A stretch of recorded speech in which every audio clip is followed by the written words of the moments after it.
ನಮಃ. ಹರಿ ಓಂ. ನಾರಾಯಣಾಯ ಪರಿಪೂರ್ಣಗುಣಾರ್ಣವಾಯ ವಿಶ್ವೋದಯಸ್ಥಿತಿಲಯೋನ್ನಿಯತಿಪ್ರದಾಯ ಜ್ಞಾನಪ್ರದಾಯ ವಿಬುಧಾಸುರಸೌಖ್ಯದುಃಖಸತ್ಕಾರಣಾಯ ವಿತತಾಯ ನಮೋ ನಮಸ್ತೆ.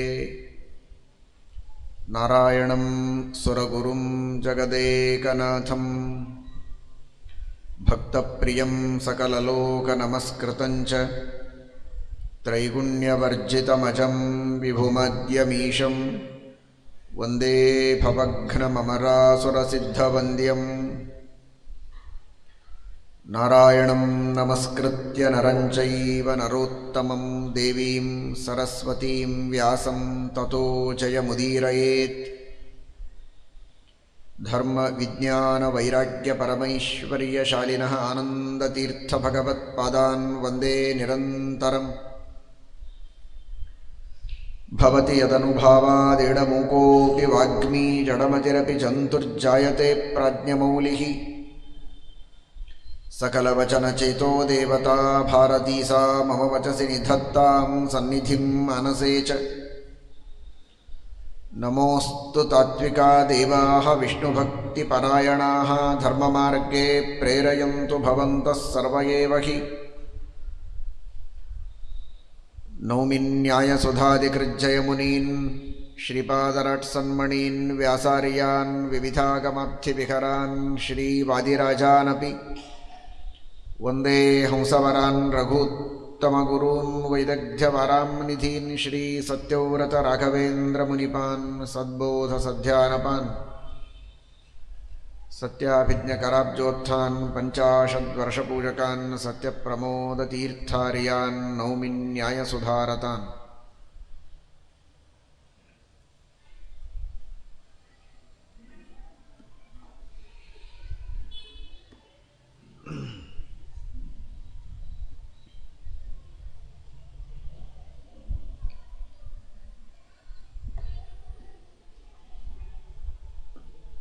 ಜಗತ್ತಿನ ವಿಸ್ತೃತವಾದ ಮಾನವರ ಸಮುದಾಯದಲ್ಲಿ ಶ್ರೀಮಂತರು, ಬಡವರು ಎದ್ದು ತೋರುವ ವೈಷಮ್ಯ ಇದೆ. ಯುಧಿಷ್ಠಿರ ಭೀಷ್ಮಾಚಾರ್ಯರಿಗೆ ಪ್ರಶ್ನೆ ಮಾಡ್ತಾ ಇದ್ದಾನೆ. ಧನಿನಶ್ಚ ಅಧನಾಃ ಯೇ ಚ ವರ್ತಯಂತಿ ಸ್ವತಂತ್ರಿಣಃ ಸುಖ ದುಃಖಾಗಮಸ್ತೇಷಾಂ ಕಃ ಕಥಂ ವಾ ಪಿತಾಮಹ. ಸುಖ ಯಾರಿಗೆ ಬರುತ್ತೆ, ಹೇಗೆ ಬರುತ್ತೆ, ಯಾವುದನ್ನು ನಾವು ಬಯಸಬೇಕು, ಯಾವ ದಾರಿಯಲ್ಲಿ ನಾವು ನಡೆಯಬೇಕು. ಇಷ್ಟು ದಿನ ವನವಾಸದಲ್ಲಿ ಕಲ್ಲು ಮುಳ್ಳು, ಚಳಿ, ಮಳೆ, ಗಾಳಿ, ಬಿಸಿಲು, ಹುಲಿ, ಸಿಂಹ, ಚಿರತ ಈ ಎಲ್ಲ ಪರಿಸರದಲ್ಲಿ ಇದ್ದ ಯುಧಿಷ್ಠಿರ ಇದೀಗ ರಾಜ್ಯವನ್ನು ಅಲಂಕರಿಸಿದ್ದಾನೆ. ಸುಖ ಸುಪ್ಪತ್ತಿಗೆ ಹಂಸತೂಲಿಕಾ ತಲ್ಪ, ದಾಸರು ದಾಸಿಯರು, ಬೆಳ್ಳಿ ಬಂಗಾರ ಮುತ್ತು ರತ್ನ ವಜ್ರಗಳು, ಸಿಂಹಾಸನ ಪರಾಕುಗಳು, ಈ ವೈಭವವನ್ನು ಅನುಭವಿಸುವ ಮೊದಲು ಹೆಜ್ಜೆ ಇಡಬೇಕಾಗಿದೆ. ಈ ಮಧ್ಯದಲ್ಲಿ ಭೀಷ್ಮಾಚಾರ್ಯರ ಉಪದೇಶಕ್ಕೆ ಕುಳಿತಿದ್ದಾನೆ ಯುಧಿಷ್ಠಿರ. ಎಲ್ಲ ತಮ್ಮಂದಿರ ಜೊತೆಗೆ, ಮಡದಿಯ ಜೊತೆಗೆ, ಅನೇಕ ಋಷಿಮುನಿಗಳ ಜೊತೆಗೆ.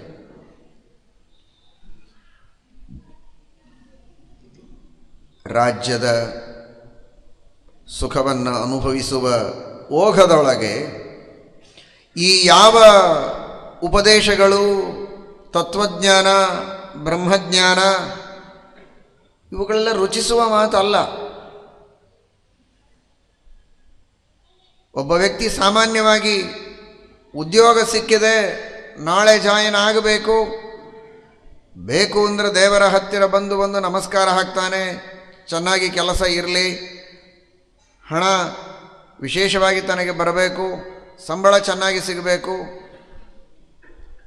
ಇದಕ್ಕಾಗಿ ನಮಸ್ಕಾರ ಮಾಡಿ ಹೋಗ್ಬೋದು, ಮಂತ್ರಾಕ್ಷತೆಗೆ ಬರಬಹುದು ಗುರುಗಳ ಹತ್ತಿರ.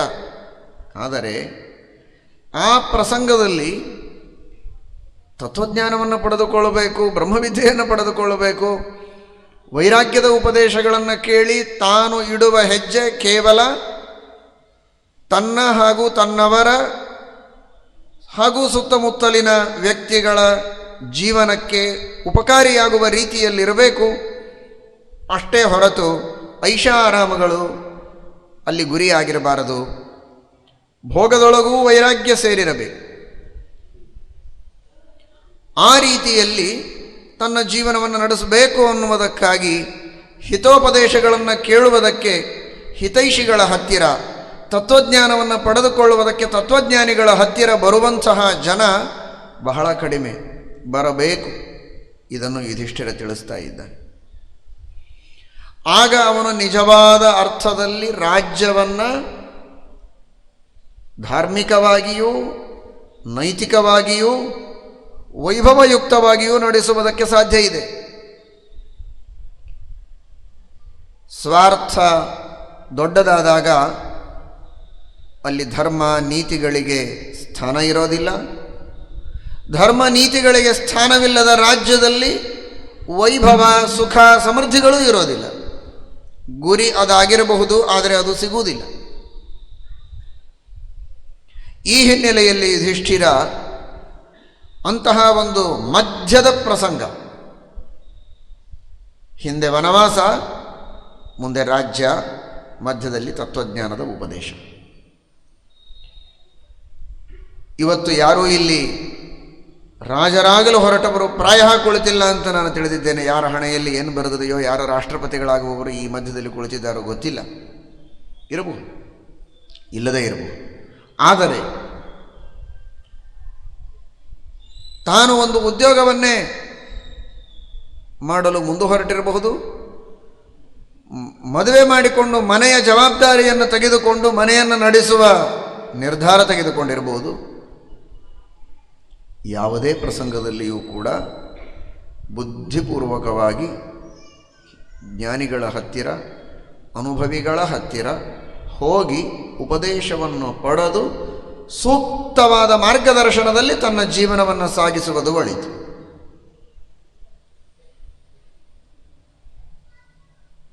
ಇಲ್ಲಿ ಕುಳಿತ ಅನೇಕ ಯುವಕರು ಯುವತಿಯರು ಇವತ್ತೇ ನಿರ್ಧಾರ ಮಾಡಿ ನಿತ್ಯದಲ್ಲಿಯೂ ಶಾಸ್ತ್ರಗಳ ಶ್ರವಣವನ್ನು ಮಾಡಬೇಕು. ವಿಶೇಷವಾಗಿ ಮದುವೆಯ ಪ್ರಸಂಗ, ಉದ್ಯೋಗದ ಪ್ರಸಂಗ. ನಾನು ಉದ್ಯೋಗ ಮಾಡಬೇಕು ಅಂತ ಮಾಡಿದ್ದೇನೆ, ಹಣ ಬರಲಿಕ್ಕೆ ಶುರುವಾಗತ್ತೆ, ಅಪ್ಪನ ಹಣದಲ್ಲಿ ಇಷ್ಟು ದಿವಸ ಓದಿಯಾಯಿತು, ಇನ್ನು ಹಣ ಗಳಿಸುವ ಪ್ರಸಂಗ, ಗಳಿಸಿದ ಹಣದ ವಿನಿಯೋಗ ಹೇಗೆ? ಇವತ್ತು ನೋಡಿ, ದೊಡ್ಡ ದೊಡ್ಡ ಊರುಗಳಲ್ಲಿ ಲಕ್ಷಗಟ್ಟಲೆ ಹಣ, ಜೀವನಕ್ಕೆ ಅದು ಅನಾವಶ್ಯಕ. ಬದುಕಿಗೆ ಅವಶ್ಯಕವಾಗುವ ಮಿತಿಯನ್ನು ಮೀರಿ ಹಣ ಬರ್ತಾ ಇದೆ. ಅದು ಮನುಷ್ಯನನ್ನು ಅತಿಯಾದ ಭೋಗಾಸಕ್ತ ಜೀವನಕ್ಕೆ ಎಳೆದೊಯ್ತಾ ಇದೆ. ಏನು ಮಾಡಬೇಕು ಅಂತ ಗೊತ್ತಿಲ್ಲ, ತಲೆಗೆ ಬಂದದ್ದೇ ಮಾಡ್ತಾನೆ. ಹಣ ಯಾರು ಕೊಟ್ಟರೆ ಮಾಡಬೇಕು ಅಂದರೆ ಕೊಡುವವರು ಕೇಳಿ ಹೇಳಿ ಆಲೋಚನೆ ಮಾಡಿ ನೀಡಬಹುದು. ಆದರೆ ಕೈಯಲ್ಲಿ ಹಣ ಇದೆ, ಯಾರಿಗೆ ಕೇಳೋ ಅಗತ್ಯ ಇಲ್ಲ.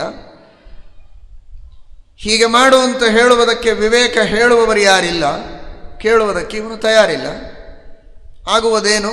ಸ್ವೇಚ್ಛಾಚಾರ, ಧರ್ಮದ ಕೊಲೆ, ನೀತಿಯ ವಧ. ಇದು ನಡೆದದ್ದು ಇವತ್ತು ಜಗತ್ತಿನಲ್ಲಿ. ಯುಧಿಷ್ಠಿರನ ಮಧ್ಯಕಾಲೀನವಾದ ಈ ತರಹದ ಜೀವನೋಪಯೋಗಿಯಾದ ಪ್ರಶ್ನೆಗಳೇನಿವೆ, ಏನು ಪ್ರಶ್ನೆ ಕೇಳಿದ, ಏನು ಉತ್ತರ ಹೇಳಿದರು, ಇದೇ ಒಂದು ದೊಡ್ಡ ತತ್ವಜ್ಞಾನ. ಆದರೆ ಅದು ಒತ್ತಟ್ಟಿಗಿರಲಿ, ಪ್ರಶ್ನೆ ಹೀಗೆ ಕೇಳಬೇಕು ಅನ್ನೋದೇ ಒಂದು ದೊಡ್ಡ ಆದರ್ಶ. ಮೊದಲು ಇದನ್ನು ಪ್ರತಿಯೊಬ್ಬರೂ ನಾವೆಲ್ಲರೂ ಮನಗಾಣೋಣ. ಆ ಹಿನ್ನೆಲೆಯಲ್ಲಿ ನಮ್ಮ ಜೀವನವನ್ನು ಸಾಗಿಸೋಣ. ಧನಿನಶ್ಚ ಅಧನಿನಃ, ಧನಿಕರಿದ್ದಾರೆ, ಅಧನಿಕರಿದ್ದಾರೆ, ಬಡವರಿದ್ದಾರೆ. ಯಾವುದು ನಿಜವಾದ ಸುಖಮಯವಾದ ಜೀವನ ಅಂತ ಭೀಷ್ಮಾಚಾರ್ಯರು ಹೇಳ್ತಾರೆ. ಶಮ್ಯಾಕ ಅಂತ ಒಬ್ಬ ಋಷಿ, ಶಂಪಾಕ ಅಂತೂ ಕೆಲವು ಮಹಾಭಾರತದ ಪಾಠದಲ್ಲಿ ಉಂಟು. ಶಮ್ಯಾಕ ಅಥವಾ ಶಂಪಾಕ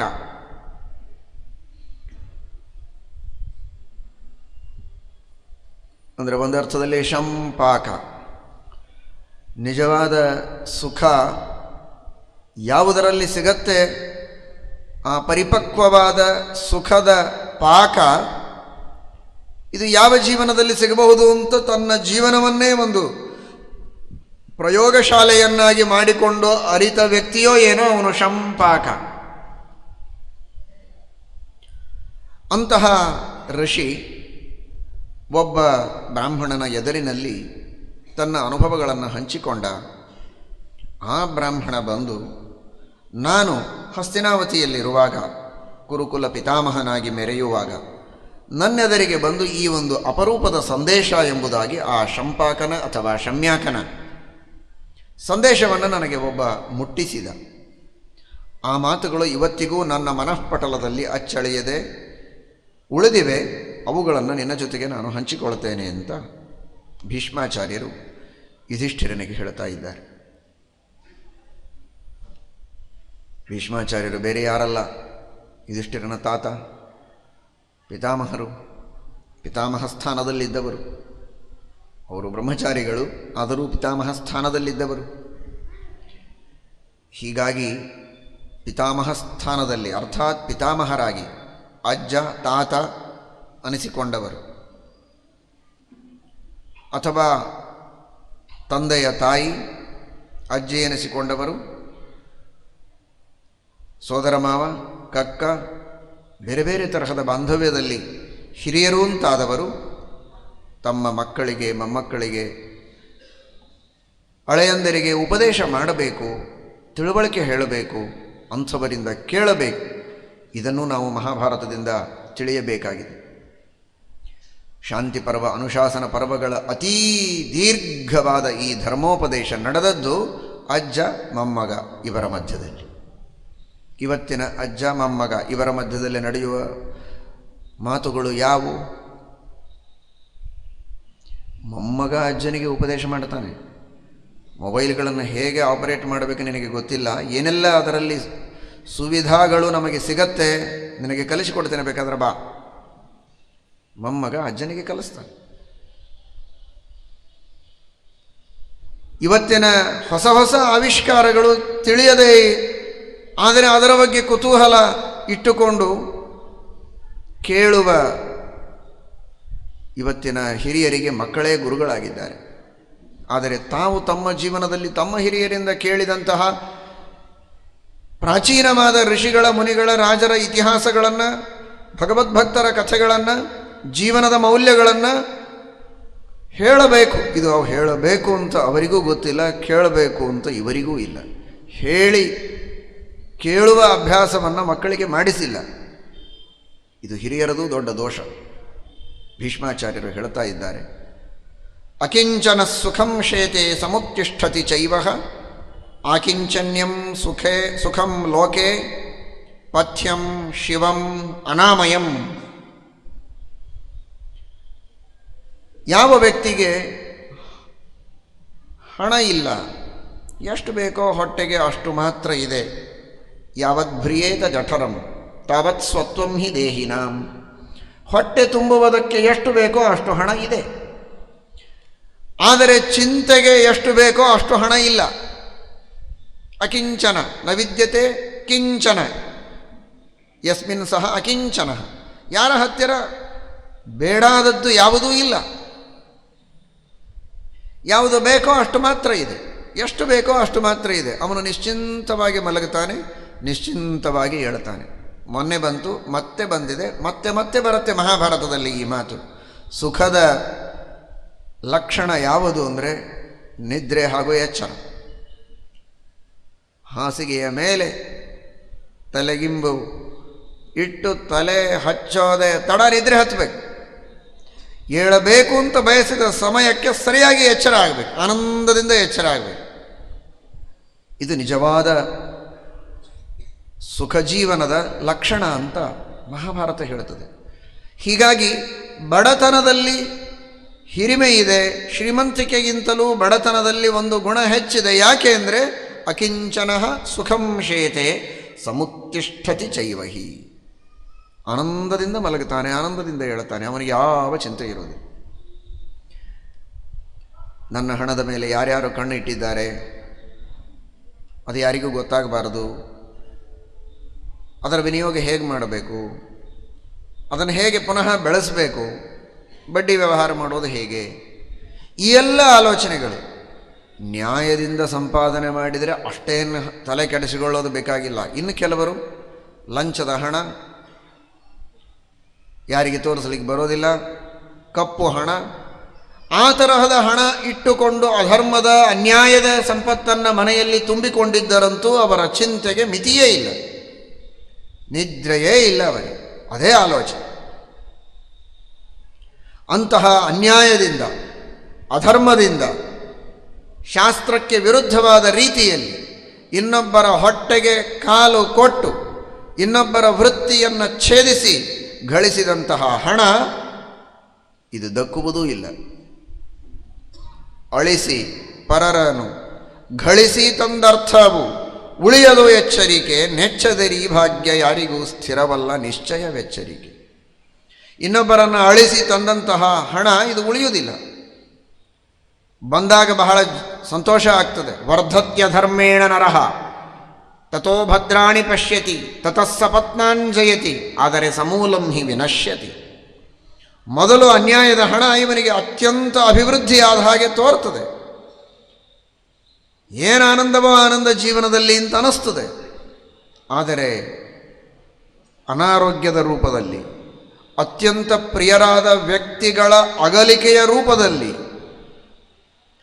ನಾನಾ ತರಹದ ಅವಮಾನ, ಶಿಕ್ಷೆಗಳು, ಅನೇಕ ರೀತಿಯ ಉಪಟಳಗಳನ್ನು ನಮ್ಮ ಜೀವನದಲ್ಲಿ ತಂದೊಡ್ಡುವ ಮೂಲಕ ನಾವು ಮಾಡಿದ ಪಾಪಗಳು ನಮಗೆ ಕೊನೆಗೂ ದುಃಖವನ್ನು ಕೊಟ್ಟೇ ಹೋಗ್ತವೆ. ಹಾಗೆಯೇನು ನಮ್ಮನ್ನು ಬಿಡುವುದಿಲ್ಲ. ದುರ್ಯೋಧನಾದಿಗಳೇ ಇದಕ್ಕೆ ಸಾಕ್ಷಿ. ಭೀಷ್ಮಾಚಾರ್ಯರು ಅನ್ನೋದು ನೋಡಿದರೆ ದುರ್ಯೋಧನಾದಿಗಳ ಪಕ್ಷದಲ್ಲಿ ನಿಂತು ಯುದ್ಧ ಮಾಡಿದವರವರು. ದುರ್ಯೋಧನಾದಿಗಳೇ ಇದಕ್ಕೆ ಸಾಕ್ಷಿ. ಬೇಕಾದ ಹಾಗೆ ಮೆರೆದರು ನಿಜ. ಆದರೆ ಈಗೇನಾಯಿತು? ರಣರಂಗದಲ್ಲಿ ಹದ್ದು ಪಾಲಾಗಿ ಬಿದ್ದಿದ್ದಾರೆ ದುರ್ಯೋಧನ. ಅವನನ್ನು ಪೂರ್ಣ ಕೊಲ್ಲಲಿಲ್ಲ ಭೀಮಸೇನ ದೇವರು, ಹೊಡೆದು ಹಾಗೆ ಬಿಟ್ಟು ಬಂದಿದ್ದಾರೆ. ನಾಯಿ ನರಿಗಳು ಬಂದು ಮಾಂಸಗಳನ್ನು ಕಿತ್ತಿ ತಿಂದರೆ, ಹದ್ದುಗಳು ಕುಕ್ಕಿದರೆ, ಒಬ್ಬ ರಾಜಕುಮಾರನಾಗಿದ್ದ ವ್ಯಕ್ತಿ, ಯುವರಾಜನಾದ ವ್ಯಕ್ತಿ, ಅವನನ್ನು ಹತ್ತಿರ ಇದ್ದು ರಕ್ಷಣೆ ಮಾಡಲಿಕ್ಕೆ ಯಾರಿಲ್ಲ. ಈ ಸ್ಥಿತಿ ಕಾರಣ ಇಷ್ಟು ದಿನ ಅವನು ಬೆಳೆದದ್ದು ಅಧರ್ಮದಿಂದ. ಧರ್ಮದಿಂದ ಬಂದ ಹಣದಲ್ಲಿ ತೃಪ್ತಿಯನ್ನು ಪಟ್ಟ, ಯೋಗ್ಯವಾದ ರೀತಿಯಲ್ಲಿ ಅತಿಥಿ ಅಭ್ಯಾಗತರಿಗೆ, ಸಜ್ಜನರಿಗೆ ವಿನಿಯೋಗ ಮಾಡಿ ಪ್ರಜೆಗಳ ರಕ್ಷಣೆಗಾಗಿ ಸದುಪಯೋಗ ಮಾಡಿದಂತಹ ನೀವೆಲ್ಲ ಇದ್ದೀರಿ ಪಾಂಡವರು. ನಿಮಗೆ ದೇವರು ಕೊಟ್ಟ ಭಾಗ್ಯ ಏನು? ಸ್ವತಃ ಶ್ರೀಕೃಷ್ಣ ವೇದವ್ಯಾಸದೇವರು ಪರಶುರಾಮ 3 ರೂಪದಿಂದ ನಿಮಗೆ ರಕ್ಷಕನಾಗಿ ನಿಂತು ನೀವು ಮಾಡುವಂತಹ ಎಲ್ಲ ಕಾರ್ಯಗಳಲ್ಲಿ ನಿಮಗೆ ಯಶಸ್ಸು ಕೊಟ್ಟು ಅಭಿವೃದ್ಧಿಯನ್ನು ನೀಡಿ ಎಂತಹ ಉತ್ತಮವಾದ ರಾಜ್ಯವನ್ನು ಅನುಭವಿಸುವ ಭಾಗ್ಯವನ್ನು ಇವತ್ತು ಕೊಟ್ಟಿದ್ದಾನೆ. ಎಲ್ಲ ದುಷ್ಟ ರಾಜರ ನಾಮಾವಶೇಷ ಉಳಿಯದಂತೆ ಸಜ್ಜನರಾದ, ಸಾತ್ವಿಕರಾದ, ಧಾರ್ಮಿಕರಾದ ಜನರಿಗೆ ಮಾತ್ರ ಉತ್ತಮವಾದಂತಹ ಪ್ರೋತ್ಸಾಹನೆಯನ್ನು ನೀಡುತ್ತಾ ಧರ್ಮದ ಸಂಸ್ಥಾಪನೆಯನ್ನು ಮಾಡಿ ಆನಂದದಿಂದ ಮೆರೆಯುವ ಭಾಗ್ಯ ನಿಮಗೆ ಸಿಕ್ಕಿದೆ. ಮೊದಲು ನೀವು ವನವಾಸದ ಕಷ್ಟವನ್ನು ಅನುಭವಿಸಿರಬಹುದು. ಎತ್ತದಗ್ರೇ ವಿಷಮಿವ. ಧರ್ಮ, ನ್ಯಾಯ, ತ್ಯಾಗ ಇದು ಮೊದಲು ವಿಷ ಇದ್ದಾಗೇನೆ ಇರೋದು, ಕಹಿ. ಅಯ್ಯೋ, ಸಣ್ಣ ಕೆಲಸಕ್ಕೆ ₹1,00,000 ಕೊಡ್ತೇನೆ, ಒಂದು ಸಿಗ್ನೇಚರ್ ಮಾಡು ಅಂತಾನೆ. ಏನು ಶ್ರಮ ಇಲ್ಲ, ಒಂದು ಸಿಗ್ನೇಚರ್, ಒಂದು ಕ್ಷಣದಲ್ಲಿ 1,00,000, 1,00,00,000 ಯಾಕೆ ಬಿಡಬೇಕು? ಅಮೃತದ ಹಾಗೆ ತೋರ್ತದೆ ಲಂಚದ ಹಣ. ಇದೇ ಮಹಾಭಾರತ ಅನುಶಾಸನ ಪರ್ವದಲ್ಲಿ ಹೇಳುತ್ತದೆ, ಯಾವ ವ್ಯಕ್ತಿ ಲಂಚವನ್ನು ತೆಗೆದುಕೊಂಡು ಅನ್ಯಾಯದ ಹಣವನ್ನು ತೆಗೆದುಕೊಂಡು ಜೀವನವನ್ನು ನಡೆಸ್ತಾನೆ. ಆ ಲಂಚ ಕೊಟ್ಟಂತಹ ವ್ಯಕ್ತಿಗಳು ಜನ್ಮಾಂತರದಲ್ಲಿ ಶ್ರೀಮಂತರಾಗಿ ಹುಟ್ಟಿದಾಗ ಅವರ ಮನೆಯಲ್ಲಿ ಇವನು ದಾಸನಾಗಿರ್ತಾನೆ. ಅವರ ಕೈ ಕೆಳಗೆ ಹೊಲಸು ಬಳದ ಕೆಲಸ ಮಾಡಿಕೊಂಡಿರೋ ಪ್ರಸಂಗ ಇವನಿಗೆ ಬರ್ತದೆ.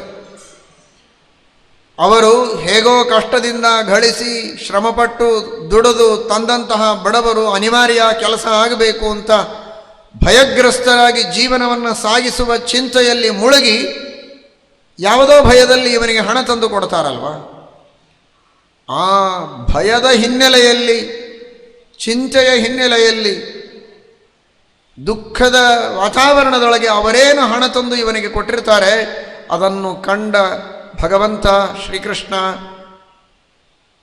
ಕಣ್ಣಿಲ್ಲದವನಲ್ಲ. ಚೆನ್ನಾಗಿ ಅದನ್ನು ನೆನಪಿನಲ್ಲಿಟ್ಟುಕೊಂಡು ಭಗವಂತ ಅದೇ ತರಹದ ಭಯ, ಅದೇ ತರಹದ ಉದ್ವಿಗ್ನತೆ, ಅದೇ ತರಹದ ಚಿಂತಾಕ್ರಾಂತತೆಯನ್ನು ಜನ್ಮಾಂತರದಲ್ಲಿ ಏನೂ ಕಾರಣ ಇಲ್ಲದೆ ಇದ್ದಕ್ಕಿದ್ದ ಹಾಗೆ ಬೆಚ್ಚಿ ಬೀಳೋ ಹಾಗೆ ಮಾಡ್ತಾನೆ ಇವನನ್ನು. ಮಹಾಭಾರತ ಹೇಳುತ್ತದೆ, ಏನು ಕಾರಣ ಇರೋದಿಲ್ಲ. ವೈದ್ಯರ ಹತ್ರ ಬರ್ತಾರೆ, ಕೆಲವರು ಗುರುಗಳ ಹತ್ರನೂ ಬರ್ತಾರೆ ಮಂತ್ರಾಕ್ಷರಿಗಾಗಿ. ಏನಾಗತ್ತೆ, ಭಯ ಆಗತ್ತೆ, ಯಾಕೆ ಗೊತ್ತಿಲ್ಲ. ಜನ್ಮಾಂತರದಲ್ಲಿ ಇನ್ನೊಬ್ಬರಿಗೆ ಹೆದರಿಸಿ ಬೆದರಿಸಿ ಹಣ ಕಿತ್ತಿಕೊಂಡದ್ದು, ಅಥವಾ ಸುಮ್ಮನೆ ಹಣಕ್ಕಾಗಿ ಅಂತಲ್ಲ, ಕೆಲವರಿಗೆ ಚಟ, ಇನ್ನೊಬ್ಬರಿಗೆ ಹೆದರಿಸೋದು. ಆ ಎಲ್ಲ ಪಾಪದ ಪರಿಣಾಮ ಇದು ಅಂತ ಅನುಶಾಸನ ಪರ್ವದಲ್ಲಿ ಮಹಾಭಾರತ ಸಾರಿದೆ. ಹೀಗಾಗಿ ಹಣ ಯಾವುದೋ ರೀತಿಯಾಗಿ ಬರುತ್ತೆ ಅಂತ ಶ್ರೀಮಂತಿಕೆಯನ್ನು ಎಂದಿಗೂ ಸ್ವಾಗತಿಸಬೇಡಿ. ನ್ಯಾಯದಿಂದ ಧರ್ಮದಿಂದ ಬಂದ ಹಣ ಅದು ಎಷ್ಟೇ ಇರಬಹುದು, ಅದರಲ್ಲಿ ತೃಪ್ತರಾಗಿ. ದೇವರು ಸೌಭಾಗ್ಯ ಕೊಟ್ಟರೆ ವಿಜಯದಾಸರು ಹೇಳಿದ ಹಾಗೆ ಸಡಗರದಲ್ಲಿಪ್ಪುದೇ ಶ್ರೀಶನಾಜ್ಞೆ. ಧರ್ಮದಿಂದ ನ್ಯಾಯದಿಂದ ಬಂದ ಸಂಪತ್ತೇ ಬೇಕಾದಷ್ಟು ಬಂದರೆ ಅವಶ್ಯವಾಗಿ ಅದರ ಸದುಪಯೋಗವನ್ನು ಮಾಡಿ ತಾನೂ ತನ್ನವರು ಸುಖ ಅನುಭವಿಸುವುದಕ್ಕೆ ಎಷ್ಟು ಬೇಕೋ ಅಷ್ಟು ಇಟ್ಟುಕೊಂಡು, ಅವಶ್ಯವಾಗಿ ಇಟ್ಟುಕೊಂಡು, ಇನ್ನುಳಿದದ್ದನ್ನು ದಾನ ಮಾಡಿ, ಧರ್ಮ ಮಾಡಿ, ಸಜ್ಜನರಿಗೆ ಕಷ್ಟದಲ್ಲಿದ್ದವರಿಗೆ ಸಹಾಯ ಮಾಡಿ ಪರೋಪಕಾರ ಮಾಡುವುದಕ್ಕೆ ಅವಶ್ಯವಾಗಿ ಉಪಯೋಗಿಸಬಹುದು. ಬಡತನವೇ ಇರಬೇಕು ಹೀಗೇನಲ್ಲ ಶಾಸ್ತ್ರದ ಅಭಿಪ್ರಾಯ. ಆದರೆ ಅನ್ಯಾಯದ ಹಣ ಬೇಡ, ಧರ್ಮದಿಂದ ಸಂಪಾದನೆ ಮಾಡಬೇಕು. ಹಿಂದೆ ಮುಂದೆ ಧರ್ಮ ಇರಬೇಕು, ಹಣದ ಹಿಂದೆ ಮುಂದೆ. ಧರ್ಮ ಅರ್ಥ ಕಾಮ ಮೋಕ್ಷ ಅಲ್ವಾ? ಧರ್ಮ ಅರ್ಥ ಧರ್ಮ. ಧರ್ಮದಿಂದ ಹಣವನ್ನು ಸಂಪಾದನೆ ಮಾಡಬೇಕು, ಮಾಡಿದ ಹಣವನ್ನು ಧರ್ಮಕ್ಕಾಗಿ ವಿನಿಯೋಗಿಸಬೇಕು. ಆ ರೀತಿಯ ಅರ್ಥವನ್ನು ದೇವರು ಕೊಟ್ಟಾಗ ಉಪಯೋಗಿಸುವುದಕ್ಕೆ ತಪ್ಪಿಲ್ಲ. ದೇವರು ಕೊಟ್ಟೇ ಕೊಡ್ತಾನೆ.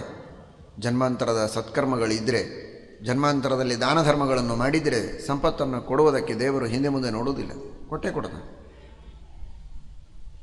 ಅದನ್ನು ಸದ್ವಿನಿಯೋಗ ಮಾಡಬಹುದು. ಆದರೆ ಅಧರ್ಮದಿಂದ ಸಂಪಾದನೆ ಮಾಡುವ ಅಪೇಕ್ಷೆಯನ್ನು ಇಟ್ಟುಕೊಳ್ಳುವುದಲ್ಲ. ಆಕಿಂಚನ್ಯಂ ಸುಖಂ ಲೋಕೆ ಶಿವಂ ಪಥ್ಯಂ ಅನಾಮಯಂ. ಯಾಕೆಂದರೆ ಅನ್ಯಾಯದಿಂದ ಬಂದ ಹಣ ಇವನನ್ನು ಸುಮ್ಕುಡಿಸೋದಿಲ್ಲ. ಅದು ಏನೋ ಇವನ ಮನಸ್ಸಿನಲ್ಲಿ ದುರ್ಭಾವನೆಗಳನ್ನು ಬಿತ್ತುತ್ತಾ ಇರ್ತದೆ. ಆ ಕೆಟ್ಟ ಹಣದ ಸ್ವಭಾವ. ಎಲ್ಲದಕ್ಕಿಂತಲೂ ಡೇಂಜರಸ್ ಅಂದರೆ ಹಣ. ಅಷ್ಟೇ ಉಪಯುಕ್ತವಾದದ್ದು ಹೌದು. ಅನ್ಯಾಯದಿಂದ ಬಂದರೆ ಅಷ್ಟೇ ಡೇಂಜರಸ್. ವಿದ್ಯುತ್ ಶಕ್ತಿ ನಮಗೆ ಬಹಳ ಉಪಯುಕ್ತವಾದದ್ದು. ಈಗ ಅದೇ ವಿದ್ಯುತ್ ಶಕ್ತಿಯಿಂದಲೇ ನಾವು ಮಾತಾಡ್ತಾ ಇದ್ದದ್ದು, ಒಬ್ಬರನ್ನೊಬ್ಬರು ನೋಡ್ತಾ ಇದ್ದೇವೆ ಈ ಕತ್ತಲೆಯಲ್ಲಿ. ಆದರೆ ಅಷ್ಟೇ ಡೇಂಜರಸ್ ಅನ್ನೋದು ನಿಮಗೆ ಗೊತ್ತಲ್ವಾ? ಹಾಗೆ ಹೇಗೆ ಉಪಯೋಗಿಸಬೇಕೋ ಹಾಗೆ ಉಪಯೋಗಿಸಿದರೆ ಬಹಳ ಒಳ್ಳೆಯ ಉಪಯೋಗ ಇದೆ. ಆದರೆ ಅದರಿಂದ ಅಷ್ಟೇ ಅನರ್ಥವಿದೆ.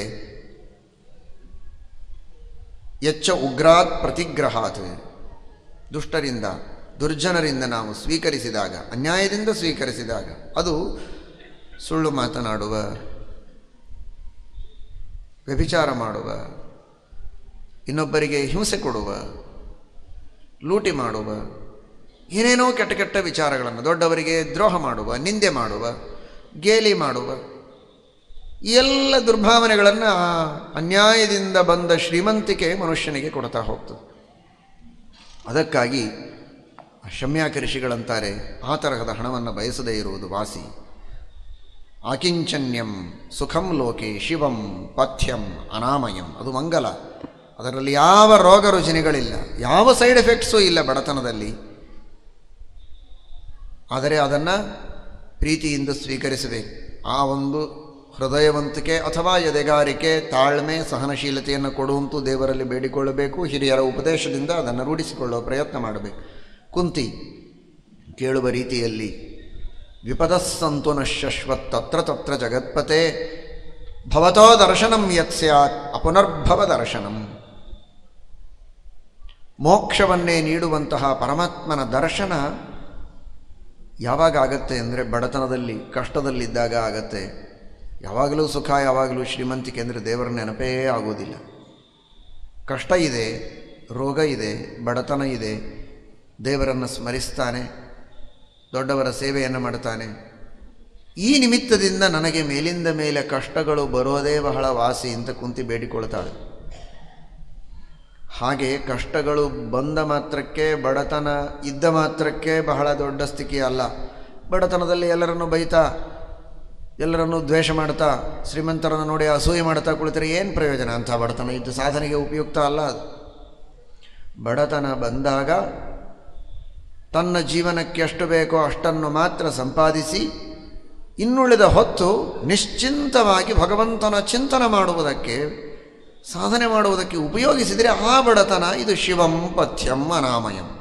ಹೊರತು ಬಡತನದಲ್ಲಿರೋದು ಒಂದು ಕಾಸು ಯಾರಿಗಾದರೂ ಬಂದರೆ ಹೊಟ್ಟೆ ಕಿಚ್ಚಿನಿಂದ ಒದ್ದಾಡೋದು, ಅದು ಪ್ರಯೋಜನಕ್ಕೆ ಬರೋದಿಲ್ಲ ಅಂತ ಶಾಸ್ತ್ರ ಹೇಳುತ್ತದೆ. ಆಕಿಂಚನ್ಯಂಚ ರಾಜ್ಯಂಚ ತುಲಯಾ ಸಮತೋಲಯಂ ಅತ್ಯರಿಚ್ಯತ ದಾರಿದ್ರ್ಯಂ ರಾಜ್ಯಾದಪಿ ಗುಣಾಧಿಕಂ. ರಾಜ್ಯಕ್ಕಿಂತಲೂ ಆಕಿಂಚನ್ಯ, ಬಡತನ ಇದು ಶ್ರೇಷ್ಠ ಅಂತ ನನ್ನ ಜೀವನದ ಅನೇಕ ಅನುಭವಗಳಿಂದ ನಾನು ನಿರ್ಧಾರ ಮಾಡಿಕೊಂಡಿದ್ದೇನೆ, ತೂಗಿ ನೋಡಿದ್ದೇನೆ ಅಂತ ಹೇಳ್ತಾರೆ.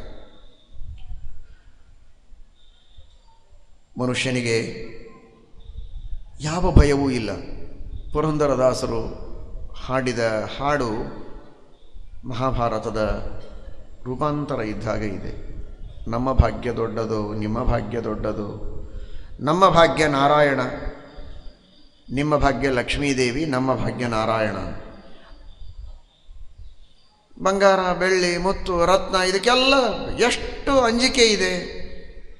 ಯಾವಾಗ ಕಳ್ಳರು ಬರ್ತಾರೆ, ಯಾವಾಗ ಸರ್ಕಾರದವರು ರೈಡ್ ಮಾಡುವುದಕ್ಕೆ ಆದೇಶ ನೀಡುತ್ತಾರೆ, ಭಯ ಇದೆ. ಬಂಧು ಬಳಗದವರ ಭಯ, ರಾಜರ ಭಯ, ಕಳ್ಳರ ಭಯ, 108 ಭಯಗಳಿದೆ. ಅಡವಿ ತುಳಸಿ ಮಾಲೆಗಿನ್ನು ಯಾರ ಅಂಜಿಕೆ ಇಲ್ಲವಯ್ಯ. ನಮ್ಮ ಭಾಗ್ಯ ದೊಡ್ಡದು, ನಿಮ್ಮ ಭಾಗ್ಯ ದೊಡ್ಡದು, ಸಾಟಿ ಮಾಡಿ ನೋಡುವ ಬನ್ನಿ ಅಂತಾರೆ ಪುರಂದರದಾಸ. ಅದು ಮಹಾಭಾರತದ ಮಾತುಗಳನ್ನು ಉಪಜೀವಿಸಿ ಪುರಂದರದಾಸರು ತಮ್ಮ ಮಾತಿನಲ್ಲಿ ತಿಳಿಸಿಕೊಟ್ಟದ್ದು. ಮಹಾಭಾರತ ಹೇಳುತ್ತದೆ, ನೈವಾಸ್ಯ ಅಗ್ನಿ ನ ಚಾದಿತ್ಯ ನ ಮೃತ್ಯುರ್ನ ಚ ದಸ್ಯವ ಪ್ರಭವಂತಿ ಧನಂ ಹರ್ತುಂ ಇತರೇ ಸ್ಯುಃ ಕುತಃ ಪುನಃ. ದರಿದ್ರರ ಧನ ಅದು ಜ್ಞಾನ, ದರಿದ್ರರ ಧನ ಅದು ವೈರಾಗ್ಯ, ದರಿದ್ರರ ಧನ ಅದು ವಿಷ್ಣು ಭಕ್ತಿ, ದರಿದ್ರರ ಧನ ಅದು ಬಂಧು ಬಳಗದವರ ಪ್ರೀತಿ, ಸಿಂಪತಿ, ದಯೆ. ಇದನ್ನು ಯಾರು ಕದ್ದು ಒಯ್ಯೋದಕ್ಕೆ ಸಾಧ್ಯ ಇದೆ? ಶ್ರೀಮಂತರ ಹಣ ಅದು ಕಾಸು, ಅದು ಬೆಳ್ಳಿ, ಅದು ಬಂಗಾರ. ಅದನ್ನು ಯಾರಾದರೂ ಕದಿಯಬಹುದು, ಯಾರಾದರೂ ಅದರ ಮೇಲೆ ಕಣ್ಣಿಡಬಹುದು. ಆದರೆ ಯಾವ ವ್ಯಕ್ತಿಗೆ ಜ್ಞಾನವೇ ಸಂಪತ್ತಾಗಿದೆ, ತಪಸ್ಸೇ ಸಂಪತ್ತಾಗಿದೆ, ವೈರಾಗ್ಯವೇ ಸಂಪತ್ತಾಗಿದೆ. ಟೀಕಾಕೃತ್ಪಾದರು ತಮ್ಮ ಪರಮಗುರುಗಳಾದ ಪದ್ಮನಾಭ ತೀರ್ಥರನ್ನು ವರ್ಣನೆ ಮಾಡುವಾಗ ಹೇಳ್ತಾರೆ, ವೈರಾಗ್ಯ ಭಾಗ್ಯೋ ಮಮ ಪದ್ಮನಾಭ ತೀರ್ಥಾಮೃತಾಬ್ಧಿರ್ಭವತಾತ್ ವಿಭೂತ್ಯೈ. ಪದ್ಮನಾಭ ತೀರ್ಥ ಶ್ರೀಪಾದಂಗಳವರಿಗೆ, ಶ್ರೀಮದ್ ಆನಂದ ತೀರ್ಥ ಭಗವತ್ಪಾದಾಚಾರ್ಯರ ಸಾಕ್ಷಾತ್ ಶಿಷ್ಯರು ಪದ್ಮನಾಭ ತೀರ್ಥರು, ಅವರಿಗೇನು ಭಾಗ್ಯ ಅಂದರೆ ವೈರಾಗ್ಯವೇ ಭಾಗ್ಯ ಅಂತಾರೆ ಟೀಕಾಕೃತ್ಪಾದರು. ಅಂತಹ ವೈರಾಗ್ಯವನ್ನೇ ಭಾಗ್ಯವನ್ನಾಗಿ ಪಡೆದ ಪದ್ಮನಾಭ ತೀರ್ಥರು ನನಗೆ ಭೂತಿಯನ್ನು ಕೊಡಲಿ ಅಂತ, ಐಶ್ವರ್ಯವನ್ನು ನೀಡಲಿ, ಸಂಪತ್ತನ್ನು ಕೊಡಲಿ. ಯಾವುದನ್ನು ಅವರು ಸಂಪತ್ತು ಅಂತ ತಿಳ್ಕೊಂಡಿದ್ದಾರೆ, ಪದ್ಮನಾಭ ತೀರ್ಥರ ಭಾಷೆಯಲ್ಲಿ ಯಾವುದು ಸಂಪತ್ತೋ ಆ ಸಂಪತ್ತನ್ನು ಕೊಡಲಿ ಅಂತ. ಅಥರ್ವಣೋಪನಿಷತ್ತಿನಲ್ಲಿ ಒಂದು ಮಾತು ಬರ್ತದೆ, ತಸ್ಮಾದ್ ಆತ್ಮಜ್ಞಂ ಹ್ಯರ್ಚಯೇತ್ ಭೂತಿಕಾಮಹ ಅಂತ. ಅಪರೋಕ್ಷ ಜ್ಞಾನಿಗಳ ಸೇವೆ ಮಾಡಬೇಕಂತೆ. ಯಾಕೆ ಮಾಡಬೇಕು ಅಂದರೆ ಭೂತಿ ಬೇಕು ಅಂದರೆ ಮಾಡಬೇಕಂತೆ. ಭೂತಿ ಅಂದರೆ ಐಶ್ವರ್ಯ. ಯಾವುದು ಭೂತಿ? ಭೂತಿ ಅಂದರೆ ಯಾವುದು? ಉಪನಿಷತ್ತು ಹೇಳುತ್ತದೆ, ಯಾವುದು ಭೂತಿ ಅಂದರೆ ಪರಮಾತ್ಮ ನಮ್ಮ ಶರೀರದಲ್ಲಿ ಅಂತರ್ಯಾಮಿಯಾದ ಮುಖ್ಯ ಪ್ರಾಣದೇವರಲ್ಲಿ ಪ್ರವೇಶ ಮಾಡಿ ವಿಶೇಷವಾಗಿ ಜ್ಞಾನವನ್ನು ನಮಗೆ ನೀಡುತ್ತಾನೆ. ಆ ಮುಖ್ಯ ಪ್ರಾಣದೇವರಲ್ಲಿ ಅಂತರ್ಯಾಮಿಯಾಗಿ ಜ್ಞಾನವನ್ನು ನೀಡ್ತಾನಲ್ಲ, ಇದೇ ನಿಜವಾದ ಭೂತಿ ಅಂತ ಅಥರ್ವಣೋಪನಿಷತ್ತಿನ ಮುಂದಿನ ಮಾತು ಹೇಳುತ್ತದೆ. ಸವೇದ ಏತದ್ ಬ್ರಹ್ಮಧಾಮ ಅಂತ. ಬ್ರಹ್ಮಧಾಮ ಅಂದರೆ ಮುಖ್ಯ ಪ್ರಾಣದೇವರು. ಮುಖ್ಯ ಪ್ರಾಣದೇವರು ನಮ್ಮ ಹೃದಯದಲ್ಲಿದ್ದಾರೆ.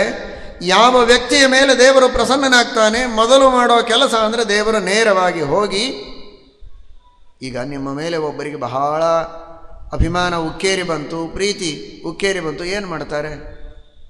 ಏನು ಬರೀ ನಿಮ್ಮನ್ನು ನೋಡಿ ಚೆನ್ನಾಗಿ ಹೊಗಳಿ ಹೋಗಿಬಿಟ್ರೆ ಆಯಿತಾ? ಅಲ್ಲ, ನಿಮಗೇನು ಬೇಕೋ ಅದನ್ನು ಕೊಡಬೇಕಲ್ಲ. ಕೊಡಬೇಕು ಅಂದರೆ ಎಲ್ಲಿಗೆ? ಅಂಗಡಿಗೆ ಹೋಗ್ತಾರೆ. ಇವನ ಮನೆಗೆ ಏನು ಬೇಕೋ ಎಲ್ಲ ಹಾಕು, ಎಷ್ಟು ಅಕ್ಕಿ, ಎಷ್ಟು ಬೇಳೆ, ಎಷ್ಟು ಸಕ್ಕರೆ, ಎಷ್ಟು ಬೆಲ್ಲ, ಎಣ್ಣೆ, ಏನು ಬೇಕೋ ಅದೆಲ್ಲ ಹಾಕು ಅಂತ ಅಂಗಡಿಯವನಿಗೆ ಹೇಳಿ, ನಿಮಗೆ ಬೇಕಾದದ್ದನ್ನು ಕೊಡುವ ವ್ಯಕ್ತಿ ಯಾರೋ ಅವನಿಗೆ ಹೇಳಿ ನಿಮಗೆ ಮುಟ್ಟುವಂತೆ ಮಾಡಿದರೆ ತಾನೇ ನಿಜವಾದ ಪ್ರೇಮ ನಿಮ್ಮ ಮೇಲೆ ತೋರಿಸಿದ ಹಾಗೆ. ಹಾಗೆ ಅಪರೋಕ್ಷ ಜ್ಞಾನಿಗಳ ಸೇವೆಯಿಂದ ಪ್ರಸನ್ನನಾದ ಭಗವಂತ ಮಾಡುವುದೇನು ಅಂದರೆ ಬ್ರಹ್ಮಧಾಮ, ಮುಖ್ಯ ಪ್ರಾಣದೇವರಲ್ಲಿ ಪ್ರವೇಶ ಮಾಡ್ತಾನಂತೆ. ಅಂಗಡಿ ಇದ್ದ ಹಾಗೆ ಮುಖ್ಯ ಪ್ರಾಣದೇವರಲ್ಲಿ ಪ್ರವೇಶ ಮಾಡಿ ಇವನಿಗೆ ಜ್ಞಾನ ಬೇಕಂತೆ, ಭಕ್ತಿ ಬೇಕಂತೆ, ವೈರಾಗ್ಯ ಬೇಕಂತೆ, ಇವನಿಗೆ ಮೋಕ್ಷ ಬೇಕಂತೆ, ಎಲ್ಲ ವ್ಯವಸ್ಥೆ ಮಾಡಪ್ಪ ಅಂತ ಮುಖ್ಯ ಪ್ರಾಣದೇವರಿಗೆ ದೇವರು ಹೇಳ್ತಾನಂತೆ. ಇಯಮೇವ ಭೂತಿ ಅಂತ ಅಥರ್ವಣೋಪನಿಷತ್ತಿನ ವ್ಯಾಖ್ಯಾನದಲ್ಲಿ ವ್ಯಾಸತೀರ್ಥರು ಹೇಳುತ್ತಾರೆ. ಟೀಕಾಕೃತ್ಪಾದರ ಶಿಷ್ಯರು ವ್ಯಾಸತೀರ್ಥರು ಉಪನಿಷತ್ತಿಗೆ ಟೀಕೆ ಬರೆಯುವಾಗ, ಅಂದರೆ ತಮ್ಮ ಗುರುಗಳಾದ ಟೀಕಾಕೃತ್ಪಾದರು ಶ್ರೀಮನ್ಯಾಯ ಸುಧಾ ಗ್ರಂಥದಲ್ಲಿ ಪದ್ಮನಾಭ ತೀರ್ಥರಿಗೆ ಪ್ರಾರ್ಥನೆ ಮಾಡಿದ ಭೂತಿ ಯಾವುದು ಅಂದರೆ ಮುಖ್ಯ ಪ್ರಾಣದೇವರು ನನ್ನಲ್ಲಿ ಪ್ರವೇಶ ಮಾಡಿ ತಾವು ಬರೆದ ಅನುವ್ಯಾಖ್ಯಾನ ಗ್ರಂಥಕ್ಕೆ ಸುಂದರವಾದ ವ್ಯಾಖ್ಯಾನವನ್ನು ಬರೆಯುವ ದಿವ್ಯ ಜ್ಞಾನವೆಂಬ ಭೂತಿಯನ್ನು ಪದ್ಮನಾಭ ತೀರ್ಥರು ನಮಗೆ ಕೊಡಲಿ ಎನ್ನುವ ಪ್ರಾರ್ಥನೆಯನ್ನು ಮಾಡಿದರೆ ಹೊರತು ಲೌಕಿಕ ಸಂಪತ್ತನ್ನು ಕೊಡಬೇಕು ಅಂತ ಪ್ರಾರ್ಥನೆ ಮಾಡಿದ್ದಲ್ಲ. ಯಾಕೆಂದರೆ ಆಕಿಂಚನ್ಯಂ ಸುಖಂ ಲೋಕೆ ಪಥ್ಯಂ ಶಿವಂ ಮನಾಮಯಂ ಅಂತ ತಿಳಿದವರು ಟೀಕಾಕೃತ್ಪಾದರು.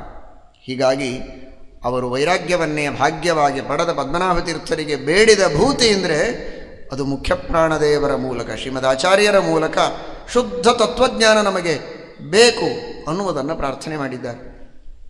ಹೀಗಾಗಿ ಅದು ನಿಜವಾದಂತಹ ಭಾಗ್ಯ, ಬಡವರ ಭಾಗ್ಯ ಅದು. ಅಂತಹ ಜ್ಞಾನ, ಅಂತಹ ಭಕ್ತಿ, ವೈರಾಗ್ಯ, ಈ ಸಂಪತ್ತನ್ನು ಪಡೆದಂತಹ ಪ್ರೀತಿಯನ್ನು ನೋಡಿ, ಶ್ರೀಮಂತರು ಬೇಕಾದಷ್ಟು ಬೆಲೆಬಾಳುವ ಆಭರಣಗಳನ್ನು ತಮ್ಮ ಮಕ್ಕಳ ಮೇಲೆ ಹಾಕಿ ನೋಡಿ ಆನಂದ ಪಡ್ತಾರೆ.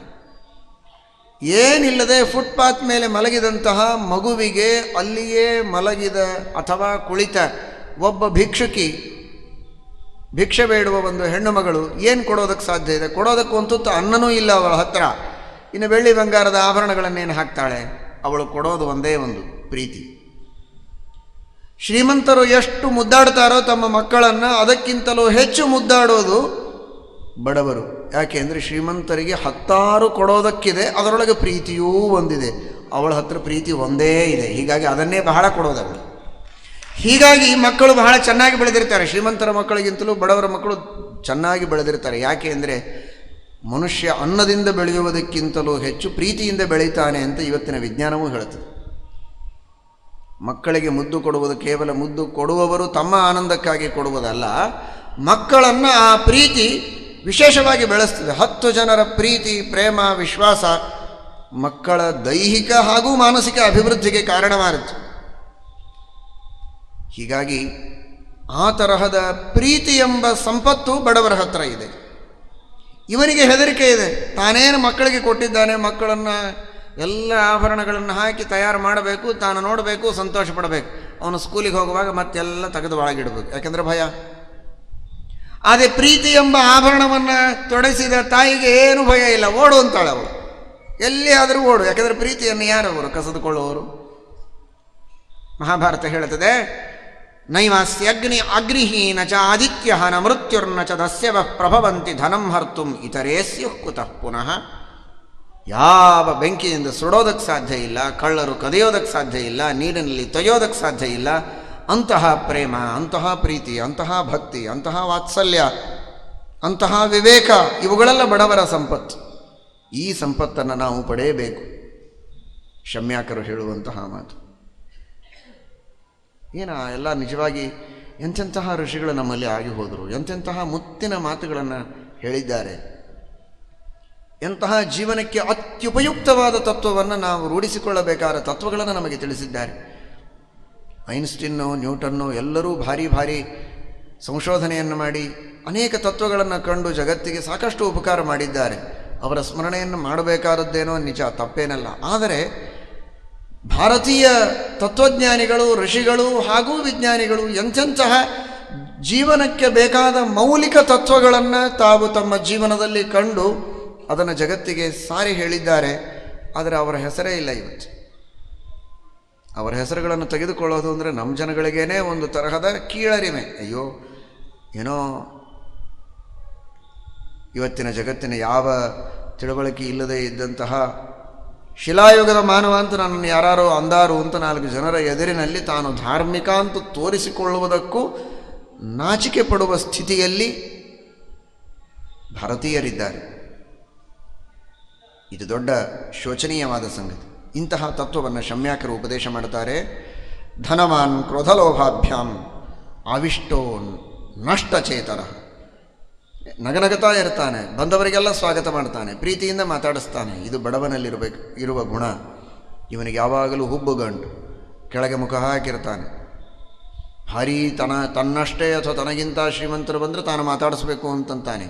ತಾನೇ ದೇವರು ಅಂತ ಭಾವಿಸಿರ್ತಾನೆ. ಯಾಕೆಂದರೆ ಕೆಲವರು ಹೊಗಳಿರ್ತಾರೆ, ನಿಮ್ಮ ಸಮಾನ ಯಾರು, ನಿಜವಾಗಿ ನೋಡಿದರೆ ನೀವು ಬರ್ತಾ ಇದ್ದೀರಿ, ಇಂದ್ರ ಕಂಡಾಗೆ ಕಾಣಿಸ್ತು. ಹೌದಾ ಅಂತಾನೆ, 100 ರೂಪಾಯಿ ಕೊಡ್ತಾನೆ. ಅಂದಹಾಗೆ ಇಂದ್ರನಿಗೆ 1000 ಕಣ್ಣುಗಳಿತ್ತಲ್ಲ.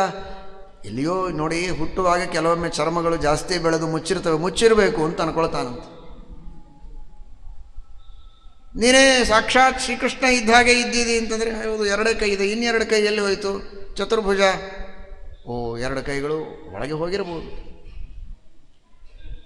ಬಾಣಭಟ್ಟ ಹೇಳ್ತಾನೆ ಇದನ್ನು ಕಾದಂಬರಿಯಲ್ಲಿ. 3 ಕಣ್ಣುಗಳಲ್ಲಿ 1 ಕಣ್ಣು ಮುಚ್ಚಿರಬಹುದು, ನಾನೇ ಮುಕ್ಕಣ್ಣ. 2 ಕೈಗಳು ಒಳಗೆ ಹೋಗಿರಬಹುದು, ನಾನು ವಿಷ್ಣು. 999 ಕಣ್ಣುಗಳು ಕಾಣದೇ ಹೋಗಿರಬಹುದು, ನಾನು ಇಂದ್ರನೇ. ಈ ತರಹದ ಭಾವನೆಗಳು ಅವನಿಗಿರುತ್ತದೆ. ಯಾವಾಗಾದರೂ ನಾನು ಯಾರಿಗಾದರೂ ಏನಾದರೂ ಅಂದರೆ, ಆಡಿದರೆ, ಮನಸ್ಸು ನೋವಾಗುವ ಹಾಗೆ ಮಾತನಾಡಿದರೆ ಮಹಾಪಾಪ ಬರ್ತದೆ, ನರಕ ಆಗ್ತದೆ. ಎಲ್ಲ ಹಿರಿಯರು ಹೇಳುತ್ತಾರೆ. ಹೇಳಿದರೆ ಹೌದಾ, ನರಕ ಆಗ್ತದಾ? ಪುಣ್ಯ ಮಾಡಿದರೆ ಸ್ವರ್ಗ ಆಗ್ತದೆ. ಓ, ಹಾಗಾದರೆ ಪುಣ್ಯಕರ್ಮಗಳನ್ನು ಮಾಡಬೇಕಾ?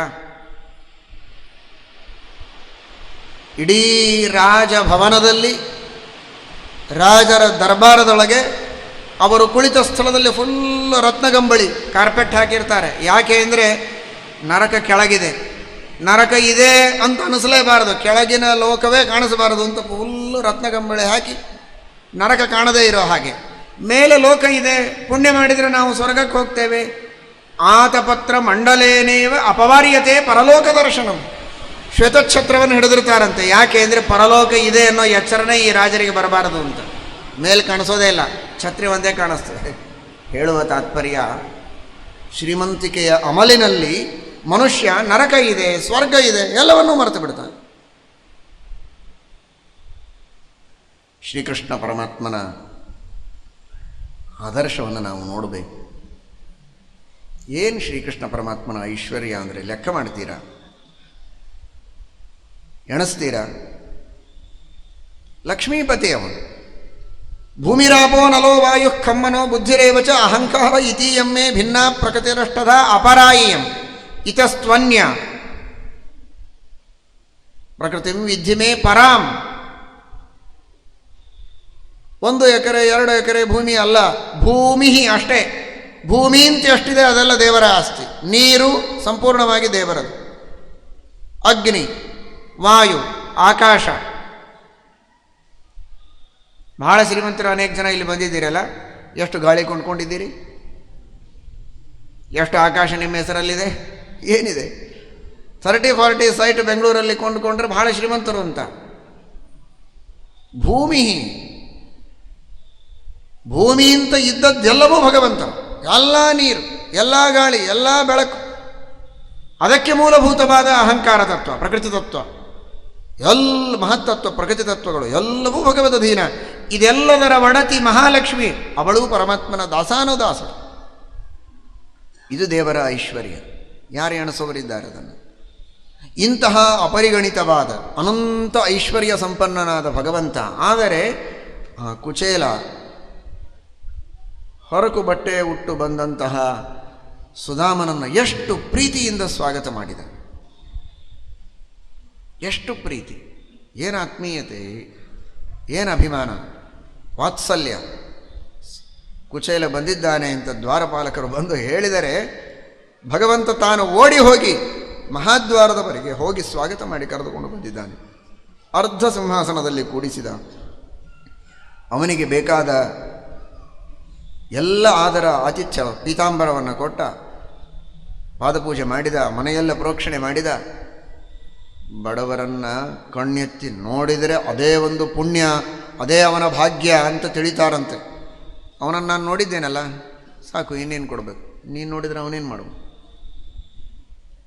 ಈ ಮಟ್ಟಕ್ಕೆ ಶ್ರೀಮಂತನ ಅಹಂಕಾರ ಮುಗಿಲ ಮಟ್ಟಕ್ಕೆ ಏರಿರ್ತದೆ. ಆದರೆ ಭಗವಂತ ಸ್ವತಃ ತಾನು ಪಾದಪೂಜೆಯನ್ನು ಮಾಡಿ ಮನೆಯೆಲ್ಲ ಪ್ರೋಕ್ಷಣೆ ಮಾಡಿದ್ದಾನೆ. ಇದು ಶ್ರೀಕೃಷ್ಣ ಪರಮಾತ್ಮನ ಔದಾರ್ಯ. ಅದೇ ದ್ರುಪದ ರಾಜನ ಮನೆಗೆ ದ್ರೋಣಾಚಾರ್ಯರು ಬಂದಿರ್ತಾರೆ. ಬಡತನ, ಕಡು ದಾರಿದ್ರ್ಯ, ಕುಡಿಸುವುದಕ್ಕೆ ಒಂದು ಲೋಟ ಹಾಲಿಲ್ಲ ಮಗನಿಗೆ ಕೊಡೋದಕ್ಕೆ, ಅಶ್ವತ್ಥಾಮಾಚಾರ್ಯರಿಗೆ ಕೊಡೋದಕ್ಕೆ ದ್ರೋಣಾಚಾರ್ಯರ ಹತ್ತಿರ ಒಂದು ಲೋಟ ಹಾಲಿಲ್ಲ ಪಾಪ, ಹಿಟ್ಟು ಕಲಿಸಿ ಕೊಡಬೇಕು. ಈ ಪರಿಸ್ಥಿತಿಯಲ್ಲಿದ್ದ ದ್ರೋಣಾಚಾರ್ಯರು ದ್ರುಪದ ರಾಜ ಮೊದಲಿನಿಂದಲೂ ಗೆಳೆಯ, ಗುರುಕುಲದಲ್ಲಿ ಒಟ್ಟಿಗೆ ಓದಿದವರು, ಬರೀ ಓದಿದವರಲ್ಲ, ಗುರುಪುತ್ರ ಇವರು ದ್ರೋಣಾಚಾರ್ಯರು. ಗುರುಪುತ್ರರಾದ ದ್ರೋಣಾಚಾರ್ಯರು ಒಂದು ಅತ್ಯಂತ ವಿಶ್ವಾಸದಿಂದ ಹೋದರು. ನಾನು ಹೋದರೆ ಬೇಕಾದ್ದು ಕೊಡ್ತಾರೆ. ಅವನು ಹೇಳಿದ್ದ ಅರ್ಧ ರಾಜ್ಯ ಕೊಡ್ತೇನೆ ನಿನಗೆ ಅಂತ ಮೊದಲೇ ವಾಗ್ದಾನ ಮಾಡಿದ್ದ. ಓದುವಾಗ ನಾವಿಬ್ಬರು ಭರದ್ವಾಜರ ಋಷಿಗಳ ಹತ್ತಿರ ಓದುವಾಗ, ಮುಂದೆ ನಾನೇನಾದರೂ ರಾಜನಾದರೆ ಹಾಗೇ ಆಗ್ತೇನೆ, ಈಗ ನಾನು ರಾಜಕುಮಾರ, ಮುಂದೆ ನಾನು ರಾಜನಾಗ್ತೇನೆ, ರಾಜನಾದರೆ ನಿನಗೆ ಅರ್ಧ ರಾಜ್ಯ ಕೊಡ್ತೇನೆ ಅಂತ ಹೇಳಿದ ಮಹಾನುಭಾವ ದ್ರುಪದ.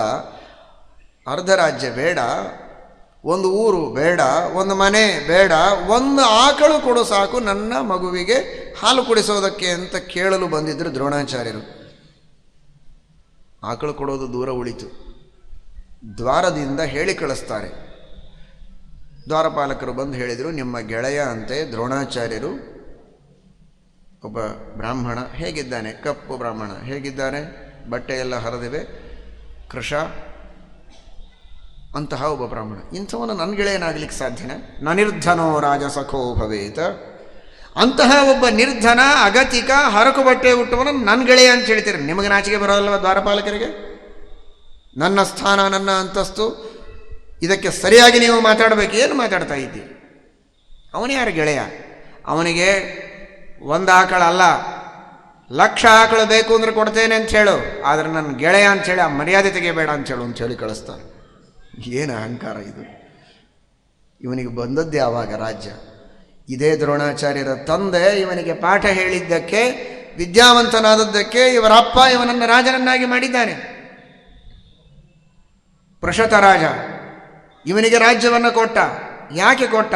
ಇವತ್ತಿನ ಹಾಗೆ ಮಗ ಅಂದ ಮಾತ್ರಕ್ಕೆ ಕೊಡ್ಲಿಕ್ಕೆ ಸಾಧ್ಯ ಇರಲಿಲ್ಲ. ವಿದ್ಯಾವಂತನಾದರೆ ಕೊಡಬಹುದಾಗಿತ್ತು. ವಿದ್ಯೆ ಬಂದದ್ದು ಯಾರಿಂದ? ಭರದ್ವಾಜರಿಂದ. ಬಂದವರು ಯಾರು? ಅವರ ಮಕ್ಕಳು. ಹಾಗಾದರೆ ಗುರುಪುತ್ರ ಸ್ವತಃ ಬಂದಿದ್ದಾನೆ. ಯಾವ ವಿದ್ಯೆಯಿಂದ ತಾನು ಈ ರಾಜ್ಯವನ್ನು ಪಡೆದಿದ್ದಾನೆ ಅಂತಹ ವಿದ್ಯೆಯನ್ನು ಕೊಟ್ಟ ಗುರುಗಳ ಮಗ, ಗುರುವದ್ ಗುರುಪುತ್ರಸ್ತು. ಹೀಗಿರುವಾಗ ಅಂತಹ ದ್ರೋಣಾಚಾರ್ಯರಿಗೆ ಗೆಳೆಯ ಅಂತ ಹೇಳಿಕೊಳ್ಳೋದಕ್ಕೂ ತಯಾರಾಗಲಿಲ್ಲ. ಇದು ಮಾನವ ಶ್ರೀಮಂತರ ಹಣೆ ಬರಹ. ದ್ರುಪದ ರಾಜ ಇವನು ಗಂಧರ್ವ, ಆ ಮಾತು ಬೇರೆ. ಅವನು ಹೂ ಗಂಧರ್ವ. ಸ್ವರೂಪತಃ ಭಗವದ್ಭಕ್ತ. ಆದರೆ ಆ ಪ್ರಸಂಗದಲ್ಲಿ ಅವನು ಮಾಡಿದ್ದು ತಪ್ಪು. ಯೋಗ್ಯತೆಯಲ್ಲಿ ತನಗಿಂತಲೂ ಸ್ವರೂಪದಲ್ಲಿಯೂ ಉತ್ತಮರು ಬೃಹಸ್ಪತ್ಯಾಚಾರ್ಯರು, ವ್ಯವಹಾರದಲ್ಲಿಯೂ ಗುರುಪುತ್ರರು. ಹೀಗಿರುವಾಗ ಅವರಿಗೆ ಈ ರೀತಿಯ ತಿರಸ್ಕಾರವನ್ನು ಮಾಡಿದ ಸಂಪತ್ತು ಈ ರೀತಿಯಾಗಿ ಮನುಷ್ಯನಿಗೆ ಅಡ್ಡದಾರಿಗೆ ಕರೆದುಕೊಂಡು ಹೋಗುವ ಸಾಧ್ಯತೆ ಇದೆ. ಮಹಾಭಾರತ ಹೇಳುತ್ತೆ, ಅಥೈನಂ ರೂಪಮಾನಶ್ಚ ಧನವಾನಶ್ಚ ವಿಂದತಿ ಅಭಿಜಾತೋಸ್ಮಿ ಸಿದ್ಧೋಸ್ಮಿ ನಾಸ್ಮಿ ಕೇವಲ ಮಾನುಷಃ. ಅದಕ್ಕಾಗಿ ಹೇಳಿದೆ, ಪುರಂದರದಾಸರ ಪದಗಳು ಮಹಾಭಾರತವನ್ನು ಉಪಜೀವಿಸಿ ಹೊರಡುತ್ತವೆ. ಬಾಣಭಟ್ಟನ ಕಾದಂಬರಿ ಮಹಾಭಾರತದಿಂದ, ಭಾರವಿಯ ಕಿರಾತಾರ್ಜುನಿಯ ಮಹಾಭಾರತದಿಂದ. ಯಾವುದೇ ಕವಿಗಳು ಅಸ್ಯ ಕಾವ್ಯಸ್ಯ ಕವಯೋ ನ ಸಮರ್ಥಾ ವಿಶೇಷಣೆ. ಮಹಾಭಾರತವನ್ನು ಮೀರಿಸುವ ಕಾವ್ಯ, ಮೀರಿಸುವ ಇತಿಹಾಸ ಪುರಾಣಗಳು ಪ್ರಪಂಚದಲ್ಲಿ ಬರಲಿಕ್ಕೆ ಸಾಧ್ಯ ಇಲ್ಲ ಅಂತ ಪ್ರಾರಂಭದಲ್ಲಿಯೇ ಮಹಾಭಾರತದಲ್ಲಿ ಹೇಳ್ತಾರೆ. ವಿಶೇಷಣೆ ಅಂದರೆ ಅತಿಶಾಯನೆ. ಅಸ್ಯ ಕಾವ್ಯಸ್ಯ ಕವಯೋ ನ ಸಮರ್ಥಾ ವಿಶೇಷಣೆ. ನೋಡಿ, ನಾಸ್ಮಿ ಕೇವಲ ಮಾನುಷಃ, ನಾನೇನು ಮನುಷ್ಯ ಅಲ್ಲ, ನಾನೇ ದೇವ. ಕಾಣದ ಕೆಲವು ಅವಯವಗಳು ಒಳಗೆ ಹೋಗಿರಬಹುದು ಅಂತ ಬಾಣಭಟ್ಟ ಹೇಳ್ತಾನಲ್ಲ, ಅದು ಮಹಾಭಾರತ ಹೇಳುತ್ತದೆ ಆ ಮಾತು. ಎನ್ನೇಹಸ್ತಿ ನ ಕುತ್ರಚಿತ್. ಹೀಗಾಗಿ ನಾನು ಸಾಮಾನ್ಯ ಅಲ್ಲ. ನನ್ನ ಸೌಂದರ್ಯ ಎಷ್ಟು, ನನ್ನ ಹಣ ಏನು, ನನ್ನ ಕುಲ ಎಂಥದ್ದು, ನನ್ನ ಹಿರಿಯರು ಎಂಥವರು, ಈ ಎಲ್ಲ ಅಭಿಮಾನಗಳು, ಅನ್ನಮದ, ಅರ್ಥಮದ, ಕುಲದ ಮದ, ನಿಜವಾಗಿ ನೋಡಿದರೆ ಶುದ್ಧರು, ರುಜುಗಳು, ಎಂದಿಗೂ ಯಾವುದೇ ತರಹದ ಅಹಂಕಾರಾದಿ ದೋಷಗಳ ಸೋಂಕು ತಾಗದ ಮಹಾನುಭಾವರು ಬ್ರಹ್ಮದೇವರು. ಆದರೂ ಲೋಕ ಶಿಕ್ಷಣಕ್ಕಾಗಿ ಆ ಮಹನೀಯರು ಪ್ರಾರ್ಥನೆ ಮಾಡಿದ್ದುಂಟು ಭಗವಂತನಿಗೆ. ಮಾಮೇ ಸಮುನ್ನದ್ಧ ಮದಃ ಅಜಮಾನಿನಃ. ಶ್ರೀಮದ್ಭಾಗವತದಲ್ಲಿ ಪ್ರಾರ್ಥನೆ ಮಾಡುತ್ತಾರೆ ಪರಮಾತ್ಮನಿಗೆ. ಬ್ರಹ್ಮದೇವರು ಸೃಷ್ಟಿ ಮಾಡಿದಾಗ ನಿರ್ದೋಷನಾದ ಗುಣಪೂರ್ಣನಾದ ಸರ್ವೋತ್ತಮನಾದ ನೀನು, ನಿನ್ನಿಂದ ಹುಟ್ಟಿದವ, ಜಗತ್ತಿನೊಳಗೆ ನನ್ನಂಥ ಕುಲ ಇನ್ಯಾರಿಗೆ ಬರಲಿಕ್ಕೆ ಸಾಧ್ಯತೆ ಹೇಳು? ಕುಲ ಅಂದರೆ ಅವರ ಹಿಂದೆ ಯಾರೋ ಒಬ್ಬರು ಪಂಡಿತರಾಗಿರ್ತಾರೆ, ಯತಿಗಳಾಗಿರ್ತಾರೆ, ದಾಸರಾಗಿರ್ತಾರೆ ಅನ್ನೋದಕ್ಕೆ ಆ ಕುಲಕ್ಕೆ ಮರ್ಯಾದೆ ಇದೆ. ಜ್ಞಾನಿಗಳಲ್ಲ, ದಾಸರಲ್ಲ. ಈಶ ಸರ್ವೋತ್ತಮ, ಆ ಸರ್ವೋತ್ತಮನ ವಂಶ ಅಲ್ಲ, ಸರ್ವೋತ್ತಮನ ಮಗ. ಅಜ ಮಾನಿನಃ, ನಿನ್ನ ಮಗ ಅನ್ನೋದಕ್ಕೆ ನನಗೆ ಈ ಅಹಂಕಾರ ಬರೋದು ಬೇಡ. ಮಾಮೇ ಸಮುನ್ನದ್ಧ ಮದಃ ಅಜಮಾನಿನಃ, ನಿನ್ನಿಂದ ಹುಟ್ಟಿದ್ದೇನೆ ಅನ್ನೋದಕ್ಕೆ ನನಗೆ ಅಹಂಕಾರ ಬರದಿರಲಿ ಅಂತ ಬ್ರಹ್ಮದೇವರು ಪ್ರಾರ್ಥನೆ ಮಾಡ್ತಾರೆ. ಅದರ ಅರ್ಥ ಆಭಿಜಾತ್ಯದ ಮದ ಇರಬಾರದು ಅಂತನ್ನುವ ರೀತಿಯಲ್ಲಿ ಜಗತ್ತಿಗೆ ತಿಳಿಸಿಕೊಡ್ತಾ ಇದ್ದಾರೆ ಬ್ರಹ್ಮದೇವರು. ಅಂತಹ ಮದ ಈ ಸಂಪತ್ತಿನಿಂದ ಮನುಷ್ಯನಿಗೆ ಬರುತ್ತದೆ. ಸಂಪತ್ತು ಇರೋ ಅಷ್ಟು ದಿವಸ ಉಪಭೋಗ ಮಾಡ್ತಾರೆ ಕೆಲವರು. ಗಳಿಸಿದ ಸಂಪತ್ತು ತೀರಿತು, ಹಿರಿಯರು ಮಾಡಿದ ಸಂಪತ್ತು ತೀರಿತು, ಮುಗಿದು ಹೋಯಿತು. ಕೈಯಲ್ಲಿ ಏನಿಲ್ಲ, ಇಷ್ಟು ದಿವಸ ಭೋಗ ಮಾಡಿ ಮಾಡಿ ಮಾಡಿ ಮಾಡಿ ಅಭ್ಯಾಸ ಆಗಿದೆ, ಸರಳ ಜೀವನ ನಡೆಸಲಿಕ್ಕೆ ಆಗೋದಿಲ್ಲ. ಹಾಗಾದರೆ ಮಾಡೋದೇನು? ಕಳ್ಳತನ, ಮೋಸ, ಅನ್ಯಾಯದಿಂದ ಹಣವನ್ನು ಸಂಪಾದನೆ ಮಾಡತಕ್ಕಂತಹ ಅನೇಕ ಮಾರ್ಗಗಳು, ಜೂಜಾಟ, ಈ ಎಲ್ಲ ದುರ್ವ್ಯಸನಗಳಿಗೆ ಬಲಿಯಾಗಿ ದುಷ್ಟ ಕಾರ್ಯಗಳನ್ನು ಮಾಡ್ತಾ 4 ಜನರಿಂದ ಪೆಟ್ಟು ತಿಂದು ಹದ್ದು ಪಾಲಾಗಿ ಹೋಗುವಂತಹ ಪ್ರಸಂಗ ದುರ್ಜನರಿಗೆ ಬರ್ತದೆ. ಅನ್ಯಾಯದಿಂದ ಸಂಪಾದನೆ ಮಾಡಬಾರದು, ನ್ಯಾಯದಿಂದ ಸಂಪಾದಿಸಬೇಕು, ನ್ಯಾಯದಿಂದ ವಿನಿಯೋಗ ಮಾಡಬೇಕು.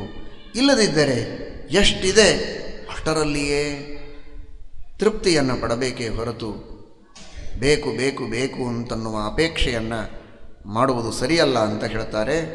ನಾತ್ಯಕ್ತ್ವ ಸುಖಮಾಪ್ನೋತಿ ನಾತ್ಯಕ್ತ್ವ ವಿಂದತೆ ಪರಂ ನಾತ್ಯಕ್ತ್ವ ಚಾಭಯಶ್ಯೇತೆ ತ್ಯಕ್ತ್ವ ಸರ್ವಂ ಸುಖೀ ಭವೇತ್.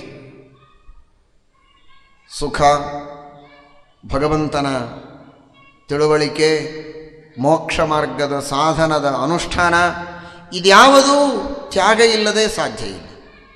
ನಾನು ಹೀಗೇ ಭೋಗ ಮಾಡ್ತಾ ಇರ್ತೇನೆ, ಯಾವಾಗ ಸಿಗತ್ತೆ ಮೋಕ್ಷ? ಸಿಗೋದೇ ಇಲ್ಲ. ಒಂದೊಂದನ್ನು ತ್ಯಾಗ ಮಾಡಿದಂತೆ ಇಲ್ಲಿ ಒಂದೊಂದು ಹೆಜ್ಜೆ ನಾವು ಮುಂದಿಡೋದಕ್ಕೆ ಸಾಧ್ಯ ಇದೆ. ನಾತ್ಯಕ್ತ್ವ ವಿಂದತೆ ಪರಂ ಸ್ಪಷ್ಟವಾಗಿ ಶಮ್ಯಾಕ ಋಷಿಗಳು ಘೋಷಣೆ ಮಾಡ್ತಾ ಇದ್ದಾರೆ. ಒಂದು ಬಿಟ್ಟರೆ ಒಂದು ಲಾಭ ಅಷ್ಟೇ. ಒಂದು ದಿನ ಟಿ ವಿ ನೋಡಲಿಲ್ಲ, ಶ್ರೀಮದಾಚಾರ್ಯರ ಶಾಸ್ತ್ರದ ವೇದವ್ಯಾಸ ದೇವರ ವಾಣಿಯ ಶ್ರವಣ ಆಯಿತು. ಅಷ್ಟೇ. ಒಂದು ತ್ಯಾಗ ಒಂದು ಲಾಭ. 2 ದಿವಸ ಬಿಟ್ಟರೆ 2 ದಿನದ ಲಾಭ, 3 ದಿವಸ ಬಿಟ್ಟರೆ 3 ದಿವಸ. ಬಿಡಲೇ ಇಲ್ಲ, ಲಾಭ ಇಲ್ಲವೇ ಇಲ್ಲ. ನಾತ್ಯಕ್ತ್ವ ವಿಂದತೆ ಪರಂ, ತ್ಯಾಗ ಇಲ್ಲದೆ ಸಿಗುವುದಿಲ್ಲ. ಹೀಗೇನೆ ತಿನ್ನುವುದರಲ್ಲಿ ಉಣ್ಣುವುದರಲ್ಲಿ ಎಷ್ಟು ನಮಗೆ ತ್ಯಾಗದ ಬುದ್ಧಿ ಇದೆ. ತಿನ್ನಬೇಕು ಅನ್ನುವ ರುಚಿ ಅಪೇಕ್ಷೆ ಬಹಳ ಒತ್ತಡ ಇದ್ದರೆ ಅವನು ಯಾವಾಗ ಕಾಣಿಸ್ತದೋ ಹಾಗೆ ತಿನ್ನಲೇಬೇಕು. ಅವನು ಅದು ನೈವೇದ್ಯ ಆಗಿದೆಯಾ ಆಗಿಲ್ಲ ಆಲೋಚನೆ ಬರೋದಿಲ್ಲ ಅವನಿಗೆ, ಯಾಕಂದರೆ ತಿನ್ನಬೇಕು ಅನ್ನುವ ಒತ್ತಡ ಇದೆ. ಅದು ಶುದ್ಧವಾ ಅಶುದ್ಧವಾ, ಮಡಿಯಲ್ಲಿದೆಯಾ ಇಲ್ಲವಾ ಆಲೋಚನೆ ಇಲ್ಲ, ತಿನ್ನಬೇಕು ಅಷ್ಟೇ. ಹಾಗಾದರೆ ಮಡಿಯಲ್ಲಿಯೇ ತಿನ್ನಬೇಕು, ಧರ್ಮದ ಆಚರಣೆಯನ್ನು ಮಾಡಬೇಕು, ಶುದ್ಧಿಯನ್ನು ಕಾಪಾಡಿಕೊಳ್ಬೇಕು. ಹಾಗಾದರೆ ತ್ಯಾಗ ಬೇಕು. ತ್ಯಾಗ ಇದ್ದರೆ ಧರ್ಮದ ಒಂದು ಹೆಜ್ಜೆ ಇಡೋದಕ್ಕೆ ಸಾಧ್ಯ. ನಾನಾ ತರಹದ ರುಚಿ ರುಚಿಯಾದ ಪದಾರ್ಥಗಳನ್ನು ತಾನು ತಿನ್ನಬೇಕು. ಅಷ್ಟೆಲ್ಲ ರುಚಿ ರುಚಿಯಾದ ಪದಾರ್ಥಗಳನ್ನು ಮನೆಯಲ್ಲಿ ಮಾಡಲಿಕ್ಕೆ ಹೆಂಡತಿಗೆ ಬರೋದಿಲ್ಲ, ಅಥವಾ ತಾಯಿಗೆ ಬರೋದಿಲ್ಲ, ತಾನು ಇಟ್ಕೊಂಡು ಅಡುಗೆಯವನಿಗೂ ಅದು ಬರೋದಿಲ್ಲ. ಏನು ಮಾಡಬೇಕು? ಯಾರು ಮಾಡ್ತಾರೋ ಅಲ್ಲಿ ಹೋಗಿ ತಿನ್ನಬೇಕು. ಅವ್ರು ಹೇಗೆ ಮಾಡ್ತಾರೆ ಹೇಗೆ ಮಾಡಲಿ ಹಾಗೆ ತಿನ್ನಬೇಕು. ನ ತ್ಯಕ್ತ್ವಾ ವಿಂದತೆ ಧರ್ಮಂ. ಇವನು ಧರ್ಮ ಮಾಡಬೇಕು, ಶುದ್ಧಿಯನ್ನು ಕಾಪಾಡಿಕೊಳ್ಬೇಕು, ತ್ಯಾಗ ಮಾಡೋದಕ್ಕೆ ಸಿದ್ಧ ಆಗಬೇಕು. ಶುದ್ಧವಾಗಿ ಶುಚಿಯಾಗಿ ರುಚಿಯಾಗಿ ಇದ್ದದ್ದನ್ನು ಸ್ವೀಕರಿಸಬೇಕು. ರುಚಿಯೂ ಇದ್ದು ಶುಚಿಯೂ ಇದ್ದರೆ ಸಂತೋಷ. ಶುಚಿ ಇಲ್ಲದೆ ರುಚಿ ಇದ್ದ ಮಾತ್ರಕ್ಕೆ ಸ್ವೀಕಾರ ಮಾಡೋದಲ್ಲ. ರುಚಿ ಇಲ್ಲದೆ ಶುಚಿ ಇದ್ದರೆ ಪರವಾಗಿಲ್ಲ, ಶುಚಿ ಇಲ್ಲದೆ ರುಚಿ ಇರಬಾರದು. ನಾತ್ಯಕ್ತ್ವ ವಿಂದತೆ ಸುಖಂ, ನಾತ್ಯಕ್ತ್ವ ವಿಂದತೆ ಪರಂ, ನಾತ್ಯಕ್ತ್ವ ಚಾಭಯಶ್ಯೇತೆ ತ್ಯಕ್ತ್ವಾ ಸರ್ವಂ ಸುಖೀ ಭವೇ. ತ್ಯಾಗ ಲೌಕಿಕ ಜೀವನಕ್ಕೂ ಸಂಬಂಧಪಟ್ಟದ್ದಿದು, ಕೇವಲ ಮೋಕ್ಷ ಮಾರ್ಗಕ್ಕಲ್ಲ. ತನಗೇನು ಬೇಕೋ ಅದನ್ನು ತಿಂತಾನೇ ಇರಬೇಕು ಅಂದರೆ ಆರೋಗ್ಯವಾದರೂ ಹೇಗಿರ್ತದೆ? ನಾತ್ಯಕ್ತ್ವ ವಿಂದತೆ ಸುಖಂ. ಸಿಹಿ ಎಷ್ಟು ಬೇಕೋ ಅಷ್ಟು ತಿನ್ನಬೇಕು, ಜಾಸ್ತಿ ತಿನ್ನಬಾರದು. ಡಯಾಬಿಟಿಸ್ ಆಗಿದೆ, ತ್ಯಾಗ ಮಾಡು, ನಾನು ಬಿಡೋದಿಲ್ಲ. ಸುಖ ಇಲ್ಲ, ದುಃಖ ಇದೆ, ಅನುಭವಿಸು ಅಷ್ಟೇ. ನಾತ್ಯಕ್ತ್ವ ವಿಂದತೆ ಸುಖ. ಹಾಗಾದರೆ ಲೌಕಿಕ ಜೀವನಕ್ಕೂ ತ್ಯಾಗ, ಆಧ್ಯಾತ್ಮಿಕ ಸಾಧನೆಗೂ ತ್ಯಾಗ, ಎಲ್ಲದಕ್ಕೂ ತ್ಯಾಗದ ಅವಶ್ಯಕತೆ ಇದೆ. ಆ ತರಹದ ತ್ಯಾಗವನ್ನು ಮಾಡುವ ಧೈರ್ಯವನ್ನು ಮನಸ್ಸಿನಲ್ಲಿ ತಂದುಕೊಳ್ಳಬೇಕು. ಬಡತನ ಬಂದರೂ ಪರವಾಗಿಲ್ಲ, ಅದನ್ನು ಸಹನೆಯಿಂದ ಅನುಭವಿಸಿ, ಬಡತನ ಬರಲು ಅದೇ ಭಗವದ್ಭಜನೆ ಯೋಗ. ವಿಜಯದಾಸರಂತ ಭಗವದ್ಭಜನೆಗೆ ದೊಡ್ಡ ಅವಕಾಶ ಸಿಕ್ಕಿದೆ ಅಂತ ತಿಳಿದು ಭಜನೆಯನ್ನು ಮಾಡಿ, ಸೇವೆಯನ್ನು ಮಾಡಿ, ಧರ್ಮದಿಂದ ಸಾಧ್ಯವಾದರೆ ಅವಶ್ಯವಾಗಿ ಸಂಪತ್ತನ್ನು ಗಳಿಸಿ, ಆದರೆ ಧರ್ಮಕ್ಕೆ ವಿನಿಯೋಗ ಮಾಡಿ, ಅಧರ್ಮದಿಂದ ಗಳಿಸಿಯಾದರೂ ಪರವಾಗಿಲ್ಲ ನಾನು ಶ್ರೀಮಂತನಾಗಲೇಬೇಕು ಎಂಬ ದುರಾಶಯ ಬೆನ್ನು ಹತ್ತಿ ಹೋಗಬೇಡಿ ಎಂಬುದಾಗಿ ಶಮ್ಯಾಕ ಋಷಿಗಳ ಉಪದೇಶವನ್ನು ಒಬ್ಬ ಬ್ರಾಹ್ಮಣ ತಾನು ಕೇಳಿದ್ದನ್ನು ಬಂದು ಭೀಷ್ಮರ ಎದುರಿನಲ್ಲಿ ವಿಜ್ಞಾಪನೆ ಮಾಡಿಕೊಂಡದ್ದನ್ನು ಭೀಷ್ಮಾಚಾರ್ಯರು ತಿಳಿಸ್ತಾರೆ. ಕೆಲವು ದಿನಗಳ ಹಿಂದೆ ಯಾದವಾರ್ಯರ ಸ್ಮರಣೆಯನ್ನು ನಾವು ಮಾಡಿದ್ವಿ. ಯಾದವಾರ್ಯರ ಜೀವನದಲ್ಲಿ ಇದೇ ತರಹದ ಬಡತನ. ನಾತ್ಯಕ್ತ್ವ ವಿಂದತೆ ಪರಂ, ಆ ತ್ಯಾಗ ಮಾಡಿದರು, ಆ ಬಡತನ ಅನುಭವಿಸಿದರು ಅನ್ನೋದಕ್ಕಾಗಿಯೇ ಅವರು ಅಷ್ಟು ಸಾಧನೆ ಮಾಡಿ ಭಗವಂತನ ಜ್ಞಾನವನ್ನು ಪಡೆಯುವುದಕ್ಕೆ ಸಾಧ್ಯ ಆಯಿತು.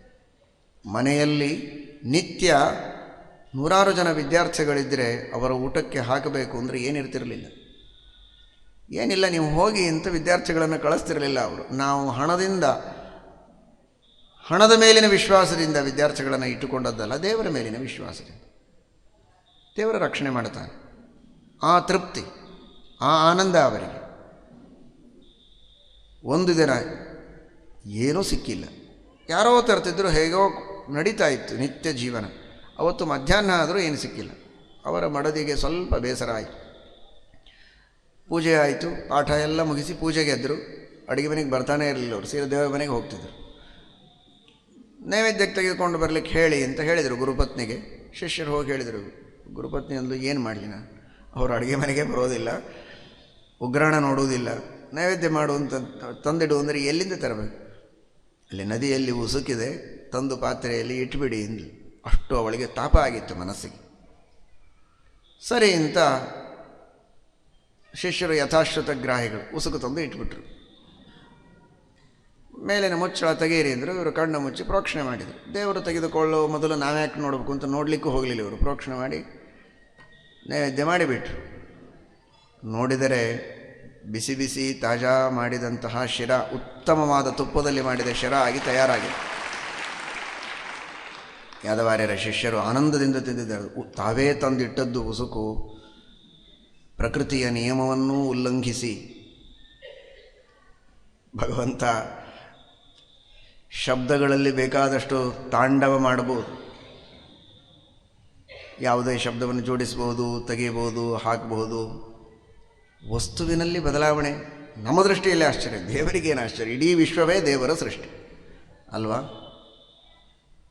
ಬಿತ್ತಿದ್ದು ಎಷ್ಟು ಸಣ್ಣ ಬೀಜ, ಆದರೆ ಅದೇ ಸಣ್ಣ ಬೀಜ ಎಷ್ಟು ದೊಡ್ಡ ಗಿಡವಾಗಿ ಬೆಳೆದು ನಿಂತು. ನಾವೇ ಬಿತ್ತಿದ್ದು, ನೀವೇ ಬಿತ್ತಿದ್ದು. ಬಿತ್ತಿ ಏನು ಮಾಡಿದೆ? ಒಳಗೋಗಿ ಮಲ್ಕೊಂಡೆ ಅಷ್ಟೇ ಹಾಸಿಗೆ ಮೇಲೆ. ಮುಂದೆ ಅದನ್ನು ಹಿಡಿದು ಬೆಳೆಸಿದೆಯಾ? ಎಳಿಸಿ ಅದಕ್ಕೆಲ್ಲ ಮಣ್ಣು, ನೀರು, ಸೂರ್ಯ ಶಕ್ತಿ ಎಲ್ಲವನ್ನು ಜೋಡಿಸಿದೆಯಾ ನೀನು ಕೂತು? ಏನು ಮಾಡಿದೆ? ಬಿತ್ತಿ ಎದ್ದು ಹೋದದ್ದಷ್ಟೇ, ಆದರೆ ಮುಂದಿನ ಕೆಲಸ ಮಾಡಿದವರು ಯಾರು? ಅಂತಹ ಸಣ್ಣ ಬೀಜವನ್ನು ಇಷ್ಟು ದೊಡ್ಡ ಗಿಡವನ್ನಾಗಿ ಮಾಡ್ತಾನೆ.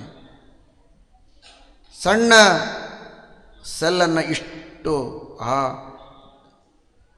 ಸ್ತ್ರೀ ಪುರುಷರಲ್ಲಿರುವ ಸ್ಟೆಮ್ ಸೆಲ್ಸ್ಗಳನ್ನು ತೆಗೆದುಕೊಂಡು ಒಂದು ಸೂಕ್ಷ್ಮವಾದ ಆ ಸೆಲ್ಲು ಇಷ್ಟು ದೊಡ್ಡ ದೇಹವಾಗಿ ಬೆಳೆದು ನಿಲ್ತದೆ. ಹೇಗೆ ಬೆಳೆದು ನಿಲ್ತದೆ?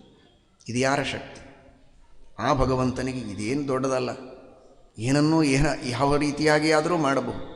ಅಚಿಂತ್ಯವಾದ ಅದ್ಭುತವಾದ ಶಕ್ತಿ. ಅಂತಹ ಪರಮಾತ್ಮನನ್ನು ಒಲಿಸಿಕೊಂಡವರು ಯಾದವಾರ್ಯರು. ಬಡತನ ಆದರೆ ಬೇಸರ ಇಲ್ಲ, ಅದರಲ್ಲಿಯೇ ತೃಪ್ತಿಯನ್ನು ಪಟ್ಟವರು. ಕಥೆ ಕೇಳಿದ್ದೀರಿ ಮೊನ್ನೆ. ಸಂಪತ್ತು ಬಂದರೂ ಬೇಡ ಅಂತ ತೊರೆದು ಹೋದವರು. ಸಂಪತ್ತು ಸಿಕ್ಕಿದೆ, ಈ ಊರಲ್ಲಿ ಇರಬೇಕು ಅಂದರೆ ಈ ಊರು ಬೇಡ, ಇನ್ನೊಂದು ಊರಿಗೆ ಹೋಗೋಣ, ಸಂಪತ್ತಿದೆಯಲ್ಲ ಹಾಗಾದರೆ ಇಲ್ಲಿರೋದು ಬೇಡ ಅಂದ ಮಹಾನುಭಾವ. ಅವರದೇ ಜೀವನದಲ್ಲಿ ಮತ್ತೊಂದು ಘಟನೆ ನಡೀತದೆ. ಯಾಕೆ? ಅಕಿಂಚನ್ಯಂ ಸುಖಂ ಲೋಕೆ ಪಥ್ಯಂ ಶಿವಂ ಅನಾಮಯಂ, ಈ ತತ್ವವನ್ನು ರೂಢಿಸಿಕೊಂಡವರು ಯಾತ್ರೆಗೆ ಅಂತ ಶ್ರೀಮುಷ್ಣಕ್ಕೆ ಹೋಗಿರ್ತಾರೆ. ಶ್ರೀಮುಷ್ಣದಲ್ಲಿ ಅಲ್ಲಿಯ ರಾಜನಿಗೆ ಮೈಯೆಲ್ಲ ಬಿಳುಪು, ಎಲ್ಲ ಉಪಾಯ ಆಯಿತು, ರೋಗವಾಸಿ ಆಗಲಿಲ್ಲ. ಅವತ್ತು ಅವನ ಕನಸಿನಲ್ಲಿ ಒಂದು ಶ್ವೇತವರಾಹ ಮೈಯೆಲ್ಲ ನೆಕ್ಕಿದೆ. ಬೆಳಗ್ಗೆ ಎದ್ದು ನೋಡೋದ್ರಲ್ಲಿ ಅವನಿಗೆ ರೋಗನೇ ಇಲ್ಲ. ಆದರೆ ಕನಸಿನಲ್ಲಿ ಆ ಶ್ವೇತವರಾಹ ಬಿಳಿ ಹಂದಿ ಇವನ ಮೈಯೆಲ್ಲ ನೆಕ್ಕಿ ಒಂದು ಕಡೆಗೆ ಓಡ್ತಾ ಇದೆ. ಓಡಿ ಓಡಿ ಓಡಿ ಬಂದು ಒಂದು ಗುಡಿಸಲಲ್ಲಿ ಪ್ರವೇಶ ಮಾಡಿ ಅದೃಶ್ಯವಾಗಿದೆ. ಎಚ್ಚರ ಆದ ಮೇಲೆ ಇವನು ಅದೇ ಅಡ್ರೆಸ್ ನೆನಪಿಟ್ಟುಕೊಂಡಿದ್ದ. ಅದು ಯಾವ ದಾರಿಯಲ್ಲಿ ಹೋಗಿತ್ತು ಕನಸಿನಲ್ಲಿ ಅಂತ. ಆ ಗುಡಿಸಲು ಊರಲ್ಲಿ ಇತ್ತು. ಬಂದು ನೋಡಿದರೆ ಯಾತ್ರೆಗೆ ಬಂದ ಯಾದವಾರ್ಯರು ಇಳಿದುಕೊಂಡ ಗುಡಿಸಲು. ಅವನನ್ನ ಇದೇನು ವಿಚಿತ್ರ, ನನಗೆ ಹೀಗೆ ಕನಸಾಯಿತು ಅಂತ. ನಾನು ಕೇಳಿದೆ, ಬಹಳ ತಾವು ತೊಂದರೆಯಲ್ಲಿದ್ದೀರಿ, ರಾಜರಿಗೆ ಹೀಗೆ ತೊಂದರೆ ಇರಬಾರ್ದು, ದೇವರು ನಿಮಗೆ ಕಲ್ಯಾಣ ಮಾಡಲಿ ಅಂತ ವರಾಹದೇವರಿಗೆ ನಾನು ವಿಶೇಷವಾಗಿ ಪ್ರಾರ್ಥನೆ ಮಾಡಿದೆ. ದೇವರು ನಿಮಗೆ ಅನುಗ್ರಹ ಮಾಡಿರಬಹುದು. ನಾನು ಮಾಡಿದ ಪ್ರಾರ್ಥನೆ ಅಲ್ಪ, ದೇವರ ಕಾರುಣ್ಯ ದೊಡ್ಡದು, ನೀ ದಯಾಪರನು ನಿನ್ನವರ ಸಾಧನವು, ದೇವರ ದಯ ದೊಡ್ಡದು ಅಂತ ಹೇಳಿ ಸುಮ್ಮನಾದರು ಪಾಪಿಗಳು. ಅವನೇನು ಮಾಡಿದ? 100 ಎಕರೆ ಜಮೀನುಗಳನ್ನು ನಿಮ್ಮ ಹೆಸರಲ್ಲಿ ಕೊಡ್ತೇನೆ ಅಂತ ಆ ಶ್ರೀಮುಷ್ಟದ ಸುತ್ತಮುತ್ತ ತಮಿಳುನಾಡಿನಲ್ಲಿ ನಿಮಗೆಷ್ಟು ಬೇಕೋ ಅಷ್ಟು ಭೂಮಿಯನ್ನು ಕೊಡ್ತೇನೆ ನನ್ನ ರಾಜ್ಯದೊಳಗೆ ಅಂತ ತಕ್ಷಣಕ್ಕೆ ರಾಜಮುದ್ರಿಕೆಗಳನ್ನು ತರಿಸಿ ಇವರ ಹೆಸರಿಗೆ ಬರೆದು ಕೊಡಬೇಕು ಅಂತ ತಾಮ್ರಶಾಸನ ಬರೆಸಿ ಕೊಡೋದಕ್ಕೆ ಅಂತ ಹೊರಟ್ರೆ ಯಾದವಾರ್ಯರು ಏನನ್ಬೇಕು? ನಾನು ಇಲ್ಲಿ ವರಾಹದೇವರ ದರ್ಶನಕ್ಕೆ ಯಾತ್ರೆಗೆ ಅಂತ ಬಂದವ, ಬೇರೆ ಉದ್ದೇಶಕ್ಕೆ ಬಂದವನಲ್ಲ. ದೇವರು ನನಗೆ ಯಾವತ್ತಿಗೂ ಹೊಟ್ಟೆಗೆ ಕಡಿಮೆ ಮಾಡಿಲ್ಲ. ನೀವು ಕೊಟ್ಟ ಭೂಮಿಯಿಂದ ನನಗೇನಾಗಬೇಕಾದದ್ದಿಲ್ಲ. ಈ ಊರಲ್ಲಿ ಒಬ್ಬರು ಆರ್ಯಾಚಾರ್ಯರು ಅಂತ ಇದ್ದಾರೆ. ಅವರ ಹತ್ತಿರ 100 ಜನ ಶಿಷ್ಯರು ಅಧ್ಯಯನ ಮಾಡ್ತಾ ಇದ್ದಾರೆ. ಅವರೊಂದು ವಿದ್ಯಾಪೀಠವನ್ನು ಇಟ್ಟುಕೊಂಡಿದ್ದಾರೆ. ಆ ಆರ್ಯಾಚಾರ್ಯರಿಗೆ ಈ ಎಲ್ಲ ಭೂಮಿಯನ್ನು ಕೊಟ್ಟು ಬಿಡಿ, ಅವರು ಅದನ್ನು ತೆಗೆದುಕೊಂಡು ಶಿಷ್ಯರಿಗೆ ಅನ್ನದಾನವನ್ನು ಮಾಡ್ತಾ ಇರ್ತಾರೆ. ನನಗೇನು ಬೇಕಾಗಿಲ್ಲ, ಇದು ನಿಮ್ಮ ಅಭಿಮಾನ ವಿಶ್ವಾಸಗಳಿರಲಿ ಅಂತ ಆ ಊರು ಬಿಟ್ಟು ಹೊರಟೇ ಬಿಟ್ರು. ಇದು ಯಾದವಾರ್ಯರಿಗಿರುವ ವೈರಾಗ್ಯ. ಆಕಿಂಚನ್ಯಂ ಸುಖಂ ಲೋಕೆ. ಬೇಡಿ ಕಾಡಿ ನರಾನ್ ಸ್ತುತ್ವಾ ನೀಚಾನ್ ಉದರ ಭರಣಾಸಕ್ತ ಹೃದಯ ದಯೋದಾರಾಧಾರ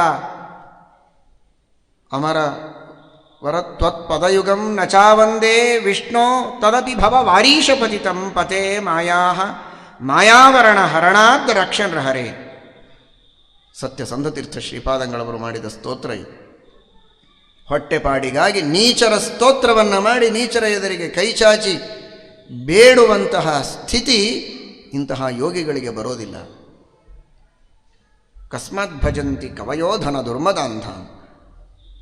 ದುರ್ಮದಾಂಧರನ್ನು ಬಿಡಿ, ಭಕ್ತಿಯಿಂದ ಕೊಡ್ತೇವೆ ಅಂತ ಬಂದರೂ ತೆಗೆದುಕೊಳ್ಳದೇ ಇದ್ದ ಉಚ್ಚ ಮಟ್ಟದ ಯೋಗಿಗಳು ಇಂತಹ ಮಹನೀಯರು.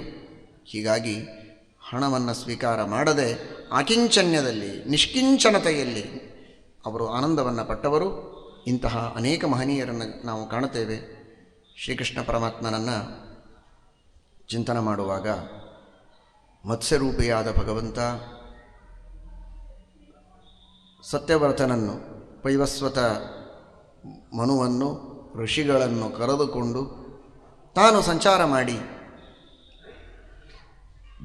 ಅವರಿಗೆ ರಕ್ಷಣೆಯನ್ನು ಮಾಡಿದ. ತನ್ನ ತಲೆಯ ಮೇಲಿದ್ದ ಕೋಡಿಗೆ ಹಗ್ಗ ಕಟ್ಟಿ ಆ ನೀರಿನಲ್ಲಿ, ಪ್ರಳಯದ ನೀರಿನಲ್ಲಿ ಅವರನ್ನು ಸುತ್ತಾಡಿಸಿದ, ಎಳೆದುಕೊಂಡು ಹಗ್ಗ ಕಟ್ಟಿ ಎಳೆದು.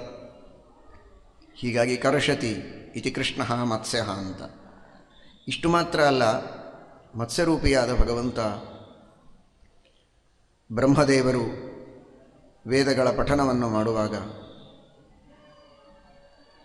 ಆ ವೈದಿಕ ಜ್ಞಾನವನ್ನು, ವೇದಾಭಿಮಾನಿ ದೇವತೆಗಳನ್ನು ಅಪಹಾರ ಮಾಡಿಕೊಂಡು ಹೋದಂತಹ ಹಯಗ್ರೀವಾಸುರನನ್ನು ಸಂಹಾರ ಮಾಡಿ ಪುನಃ ಸಜ್ಜನರಿಗೆ ಬ್ರಹ್ಮದೇವರ ಮೂಲಕ ವೈದಿಕ ಜ್ಞಾನ ದೊರಕುವಂತೆ ಮಾಡಿದವ ಮತ್ಸ್ಯರೂಪಿಯಾದ ಭಗವಂತ. ವೇದಜ್ಞಾನದ ರಕ್ಷಣೆಯನ್ನು ಮಾಡಿದ ಹಯಗ್ರೀವಾಸುರನನ್ನು ಸಂಹಾರ ಮಾಡುವ ಮೂಲಕ ಮತ್ಸ್ಯಾವತಾರದಿಂದ ಭಗವಂತ ಎಂಬುದಾಗಿ ಪುರಾಣಗಳು ತಿಳಿಸ್ತವೆ. ಹಾಗಾದರೆ ಪರಮಾತ್ಮ ಏನು ಮಾಡಿದ? ಸಂಕರ್ಷಣ ಅಂತ ಪರಮಾತ್ಮನ ಒಂದು ರೂಪ ಇದೆ. ಆ ರೂಪದ ಕೆಲಸ ಏನು ಅಂದರೆ ಸಂಹಾರ ಮಾಡುವುದೇ ಕೆಲಸ. ಪ್ರದ್ಯುಮ್ನ ಅನಿರುದ್ಧ, ಸಂಕರ್ಷಣ ವಾಸುದೇವ, ಸೃಷ್ಟಿ ಸ್ಥಿತಿ ಸಂಹಾರ ಮೋಕ್ಷ. ಹಾಗಾದರೆ ಸಂಕರ್ಷಣ ರೂಪದಿಂದ ಪರಮಾತ್ಮ ಸಂಹಾರ ಮಾಡ್ತಾನೆ. ಹಾಗಾದರೆ ಸಂಕರ್ಷತಿ ಅಂದರೆ ಏನು? ಸಂಹಾರ ಮಾಡೋದು ಅಂತ ಅರ್ಥ. ಹಯಗ್ರೀವಾಸುರನನ್ನು ಭಗವಂತ ಸಂಕರ್ಷತಿ, ಸಂಹಾರ ಮಾಡಿದ. ಸಂಹಾರ ಮಾಡಿ ಏನು ಮಾಡಿದ? ಅವನು ವೇದಗಳನ್ನು ಅಪಹಾರ ಮಾಡಿಕೊಂಡು ಹೋಗಿದ್ದನಲ್ಲ, ಅಪಹಾರ ಮಾಡಿಕೊಂಡ ವೇದಗಳನ್ನು ಪುನಃ ಅವನಿಂದ ಕಸದುಕೊಂಡು ಬ್ರಹ್ಮದೇವರಿಗೆ ತಂದು ಪರಮಾತ್ಮ ಒಪ್ಪಿಸಿದ. ಹಯಗ್ರೀವಾಸುರಂ ಸಂಕರ್ಷತಿ, ಹಯಗ್ರೀವಾಸುರಾತ್ ವೇದಾನ್ ಆಕೃಷ್ಯ ಬ್ರಹ್ಮಣೇ ದದಾತಿ. ಹಯಗ್ರೀವಾಸುರನನ್ನು ಸಂಹಾರ ಮಾಡಿದ, ಸಂಕರ್ಷತಿ, ಆದ್ದರಿಂದ ಕೃಷ್ಣ ಸಂಹಾರ ಮಾಡಿ ಸುಮ್ಮನೆ ಅಷ್ಟಕ್ಕೆ ಬಿಡಲಿಲ್ಲ. ಅವನು ಅಪಹಾರ ಮಾಡಿಕೊಂಡ ವೇದಗಳನ್ನು ಅವನಿಂದ ಆಕರ್ಷತಿ, ಪುನಃ ಅದನ್ನು ತೆಗೆದುಕೊಂಡ.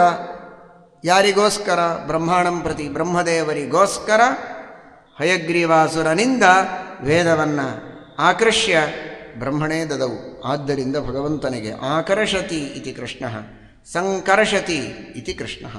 ಶ್ರೀಕೃಷ್ಣನನ್ನು, ಮತ್ಸ್ಯರೂಪಿಯಾದ ಭಗವಂತನನ್ನು ಈ ಕಾರಣಕ್ಕಾಗಿಯೂ ಕೃಷ್ಣ ಅಂತಾರೆ. ಕೂರ್ಮರೂಪಿಯಾದ ಪರಮಾತ್ಮ. ಅದಕ್ಕಾಗಿಯೇ ಪರ್ಯಾಯ ಪೀಠಾಧೀಶರು ದಶಾವತಾರದ ಅಲಂಕಾರಗಳನ್ನು ಶ್ರೀಕೃಷ್ಣ ಪರಮಾತ್ಮನಿಗೆ ಹಾಕುವುದುಂಟು. ಮೊನ್ನೆ ಕೇಳಿದಿರಿ, ನೇಹನಾನಾಸ್ತಿ ಕಿಂಚನ. ಕೃಷ್ಣ ಮತ್ಸ್ಯನೂ ಹೌದು, ಕೂರ್ಮನೂ ಹೌದು, ಎಲ್ಲವೂ ಹೌದು ಭಗವಂತ. ಪರಮಾತ್ಮನಿಗೆ ಕೃಷ್ಣ ಎಂಬುದಾಗಿ ಹೇಳುವುದಕ್ಕೆ ಅಮೃತ ಮಥನದ ಪ್ರಸಂಗದಲ್ಲಿ ನಡೆದ ಘಟನೆಗಳನ್ನು ನಾವು ತಿಳಿಯೋದಾದರೆ, ಕೂರ್ಮರೂಪಕ್ಕೆ ನಂತರ ಬರೋಣ. ಅದಕ್ಕೂ ಮೊದಲು ಅಮೃತ ಮಥನದ ಪ್ರಸಂಗದಲ್ಲಿ ನಡೆದದ್ದೇನು ಸ್ವಲ್ಪ ಇವತ್ತು ಪ್ರಾರಂಭ ಮಾತ್ರ, ಸಮಯ ಆಗಿದೆ. ಅಮೃತ ಮಥನ ಮಾಡಬೇಕು. ದೇವತೆಗಳು ದೈತ್ಯರಿಂದ ಪರಾಜಿತರಾಗಿ ಹೇಗೆ ಪುನಃ ತಮ್ಮ ಸಂಪತ್ತನ್ನು ತಾವು ಪಡೆದುಕೊಳ್ಳಬೇಕು, ದೈತ್ಯರನ್ನು ಹೇಗೆ ಸೋಲಿಸಬೇಕು, ದೊಡ್ಡ ಚಿಂತೆಯೊಳಗಿದ್ದಾರೆ. ಅದಕ್ಕೆ ಮೊಟ್ಟ ಮೊದಲು ಭಗವಂತನ ಸಲಹೆ ತೆಗೆದುಕೊಳ್ಳೋದಕ್ಕೆ ಬರ್ತಾರೆ. ದೇವರ ಉಪಕಾರ ಎಲ್ಲಿಂದ ಪ್ರಾರಂಭ ಅಂದರೆ, ನಾವು ಕೆಲಸ ಎಲ್ಲ ಮಾಡಿ ಕೊನೆಗೆ ದೇವರಿಗೆ ಅನುಗ್ರಹ ಕೇಳೋದಲ್ಲ, ಮೊದಲ ಹೆಜ್ಜೆಯಿಂದ ಕೊನೆಯವರೆಗೆ ಭಗವಂತ ನಮಗೆ ಬೇಕು ಅನ್ನುವುದನ್ನೇ ಅಮೃತ ಮಥನದಲ್ಲಿ ನಾವು ಕಲಿಯುವ ದೊಡ್ಡ ಪಾಠ. ನಾವೆಲ್ಲ ನಮ್ಮ ಬುದ್ಧಿಗೆ ಬಂದಾಗ ಏನೇನೋ ಮಾಡ್ತೇವೆ, ಕೊನೆಗೆ ಕೆಲಸ ಕೆಟ್ಟ ಮೇಲೆ ಬರ್ತೇವೆ ದೊಡ್ಡವರ ಹತ್ರ, ಏನು ಮಾಡಬೇಕು ಹೇಳಿ ಅಂತ. ಅಲ್ಲ, ದೇವತೆಗಳು ದುಃಖದಲ್ಲಿದ್ದವರು ಮೊದಲು ಬಂದದ್ದು ದೇವರ ಹತ್ರ. ನಾವೇನು ಮಾಡಬೇಕು ಹೇಳು, ನೀನು ಆದೇಶ ನೀಡಿದಂತೆ ನಾವು ಮಾಡ್ತೇವೆ ಅಂತ. ಆ ಎಲ್ಲ ದೇವತೆಗಳು ತಮ್ಮ ಕಷ್ಟಗಳ ಪರಿಹಾರ ಮಾಡಿಕೊಳ್ಳುವುದಕ್ಕೆ ಇನ್ಯಾವ ಉಪಾಯಗಳನ್ನು ಆರಿಸದೆ ದೇವರಿಗೆ ಶರಣು ಹೋಗಬೇಕು ಅನ್ನುವ ರೀತಿಯಲ್ಲಿ ಅವರನ್ನು ತನ್ನ ಕಡೆಗೆ ಸೆಳೆದುಕೊಂಡ ಮೊದಲಿಗೆ ದೇವರು. ಸನ್ನಿಕರ್ಷತಿ, ಹತ್ತಿರ ತೆಗೆದೆಕೋ ಅಂತ ಅರ್ಥ. ಸನ್ನಿಕರ್ಷತಿ, ಸನ್ನಿಕರ್ಷತಿ, ಕರ್ಷತಿ ಅಂದರೆ ಎಳೆಯೋದು. ಸನ್ನಿಕರ್ಷತಿ, ತನ್ನ ಹತ್ತಿರ ಅವರನ್ನು ಕರೆದುಕೊಂಡ ದೇವತೆಗಳನ್ನು, ಬನ್ನಿ ನಿಮಗಾಗಿರುವಂತಹ ಸಮಸ್ಯೆಗಳನ್ನು ನನಗೆ ಹೇಳಿಕೊಳ್ಳಿ ಅಂತ ತಾನೇ ಒಳಗಿದ್ದು ಪ್ರಚೋದನೆ ಮಾಡಿ ಸನ್ನಿಕರ್ಷತಿ, ಹತ್ತಿರ ಕರೆದುಕೊಂಡ. ಜೀವನದಲ್ಲಿ ನಮಗೇನು ಸಮಸ್ಯೆಯಾದರೂ ನಾವು ಹೋಗಿ ದೇವರ ಹತ್ರ ಕೇಳಬೇಕು. ದೇವತೆಗಳಿಗೆ ದೇವರು ಮಾತಾಡಿಸಿದ, ನಮ್ಮನ್ನೇನು ಮಾತಾಡಿಸ್ತಾನೆ ದೇವರು? ಯಾವಾಗ ಮಾತಾಡಿಸ್ತಾನೆ? ದೇವರು ಮಾತಾಡಿಸೋದಿಲ್ಲ. ಮಹಾಭಾರತ ಮಾತಾಡಿಸ್ತದಲ್ಲ ನಿಮ್ಮನ್ನು. ಪರಮಾತ್ಮನ ಪ್ರತಿರೂಪದಂತೆ ಇರುವ ಶ್ರೀಮದ್ ಭಾಗವತ ನಿಮ್ಮ ಜೊತೆಗೆ ಮಾತನಾಡ್ತದಲ್ವಾ? ಬೇರೆ ಏನು ಹೇಳಿ? ದೇವರ ಮಾತುಗಳಲ್ಲದೆ ಏನಿದೆ? ದೇವರೇ ರಚನೆ ಮಾಡಿದ ಗ್ರಂಥ, ಅವುಗಳನ್ನು ಓದುವುದು ಕೇಳೋದು ಅಂದರೆ ದೇವರ ಜೊತೆಗೆ ಮಾತನಾಡಿದಾಗ ಅಲ್ವಾ ಅದು? ಏನೇ ಸಮಸ್ಯೆ ಬಂದರೂ ದೇವತೆಗಳು ದೇವರ ಹತ್ತಿರ ಹೋದಂತೆ ಯಾವುದೇ ಸಮಸ್ಯೆ ಬಂದಾಗಲೂ ಅದನ್ನು ಪರಿಹರಿಸಿಕೊಳ್ಳುವುದಕ್ಕೆ ನಾವು ಮಹಾಭಾರತ, ಭಾಗವತ, ರಾಮಾಯಣಾದಿ ಗ್ರಂಥಗಳ ಅಧ್ಯಯನ ಮಾಡಿ ಆ ಗ್ರಂಥಗಳ ಮೂಲಕ ನಮ್ಮ ಸಮಸ್ಯೆಗಳನ್ನು ಪರಿಹರಿಸುವ ಬಗೆಯನ್ನು ಕಂಡುಕೊಳ್ಳಬೇಕು ಎಂಬ ಸಂದೇಶವನ್ನು ಅಮೃತ ಮಥನದ ಪ್ರಾರಂಭಿಕ ಪ್ರಸಂಗದಿಂದ ನಮಗೆ ತಿಳಿಸಿಕೊಟ್ಟಿದ್ದಾರೆ. ಶ್ರೀಕೃಷ್ಣಾರ್ಪಣಮಸ್ತು.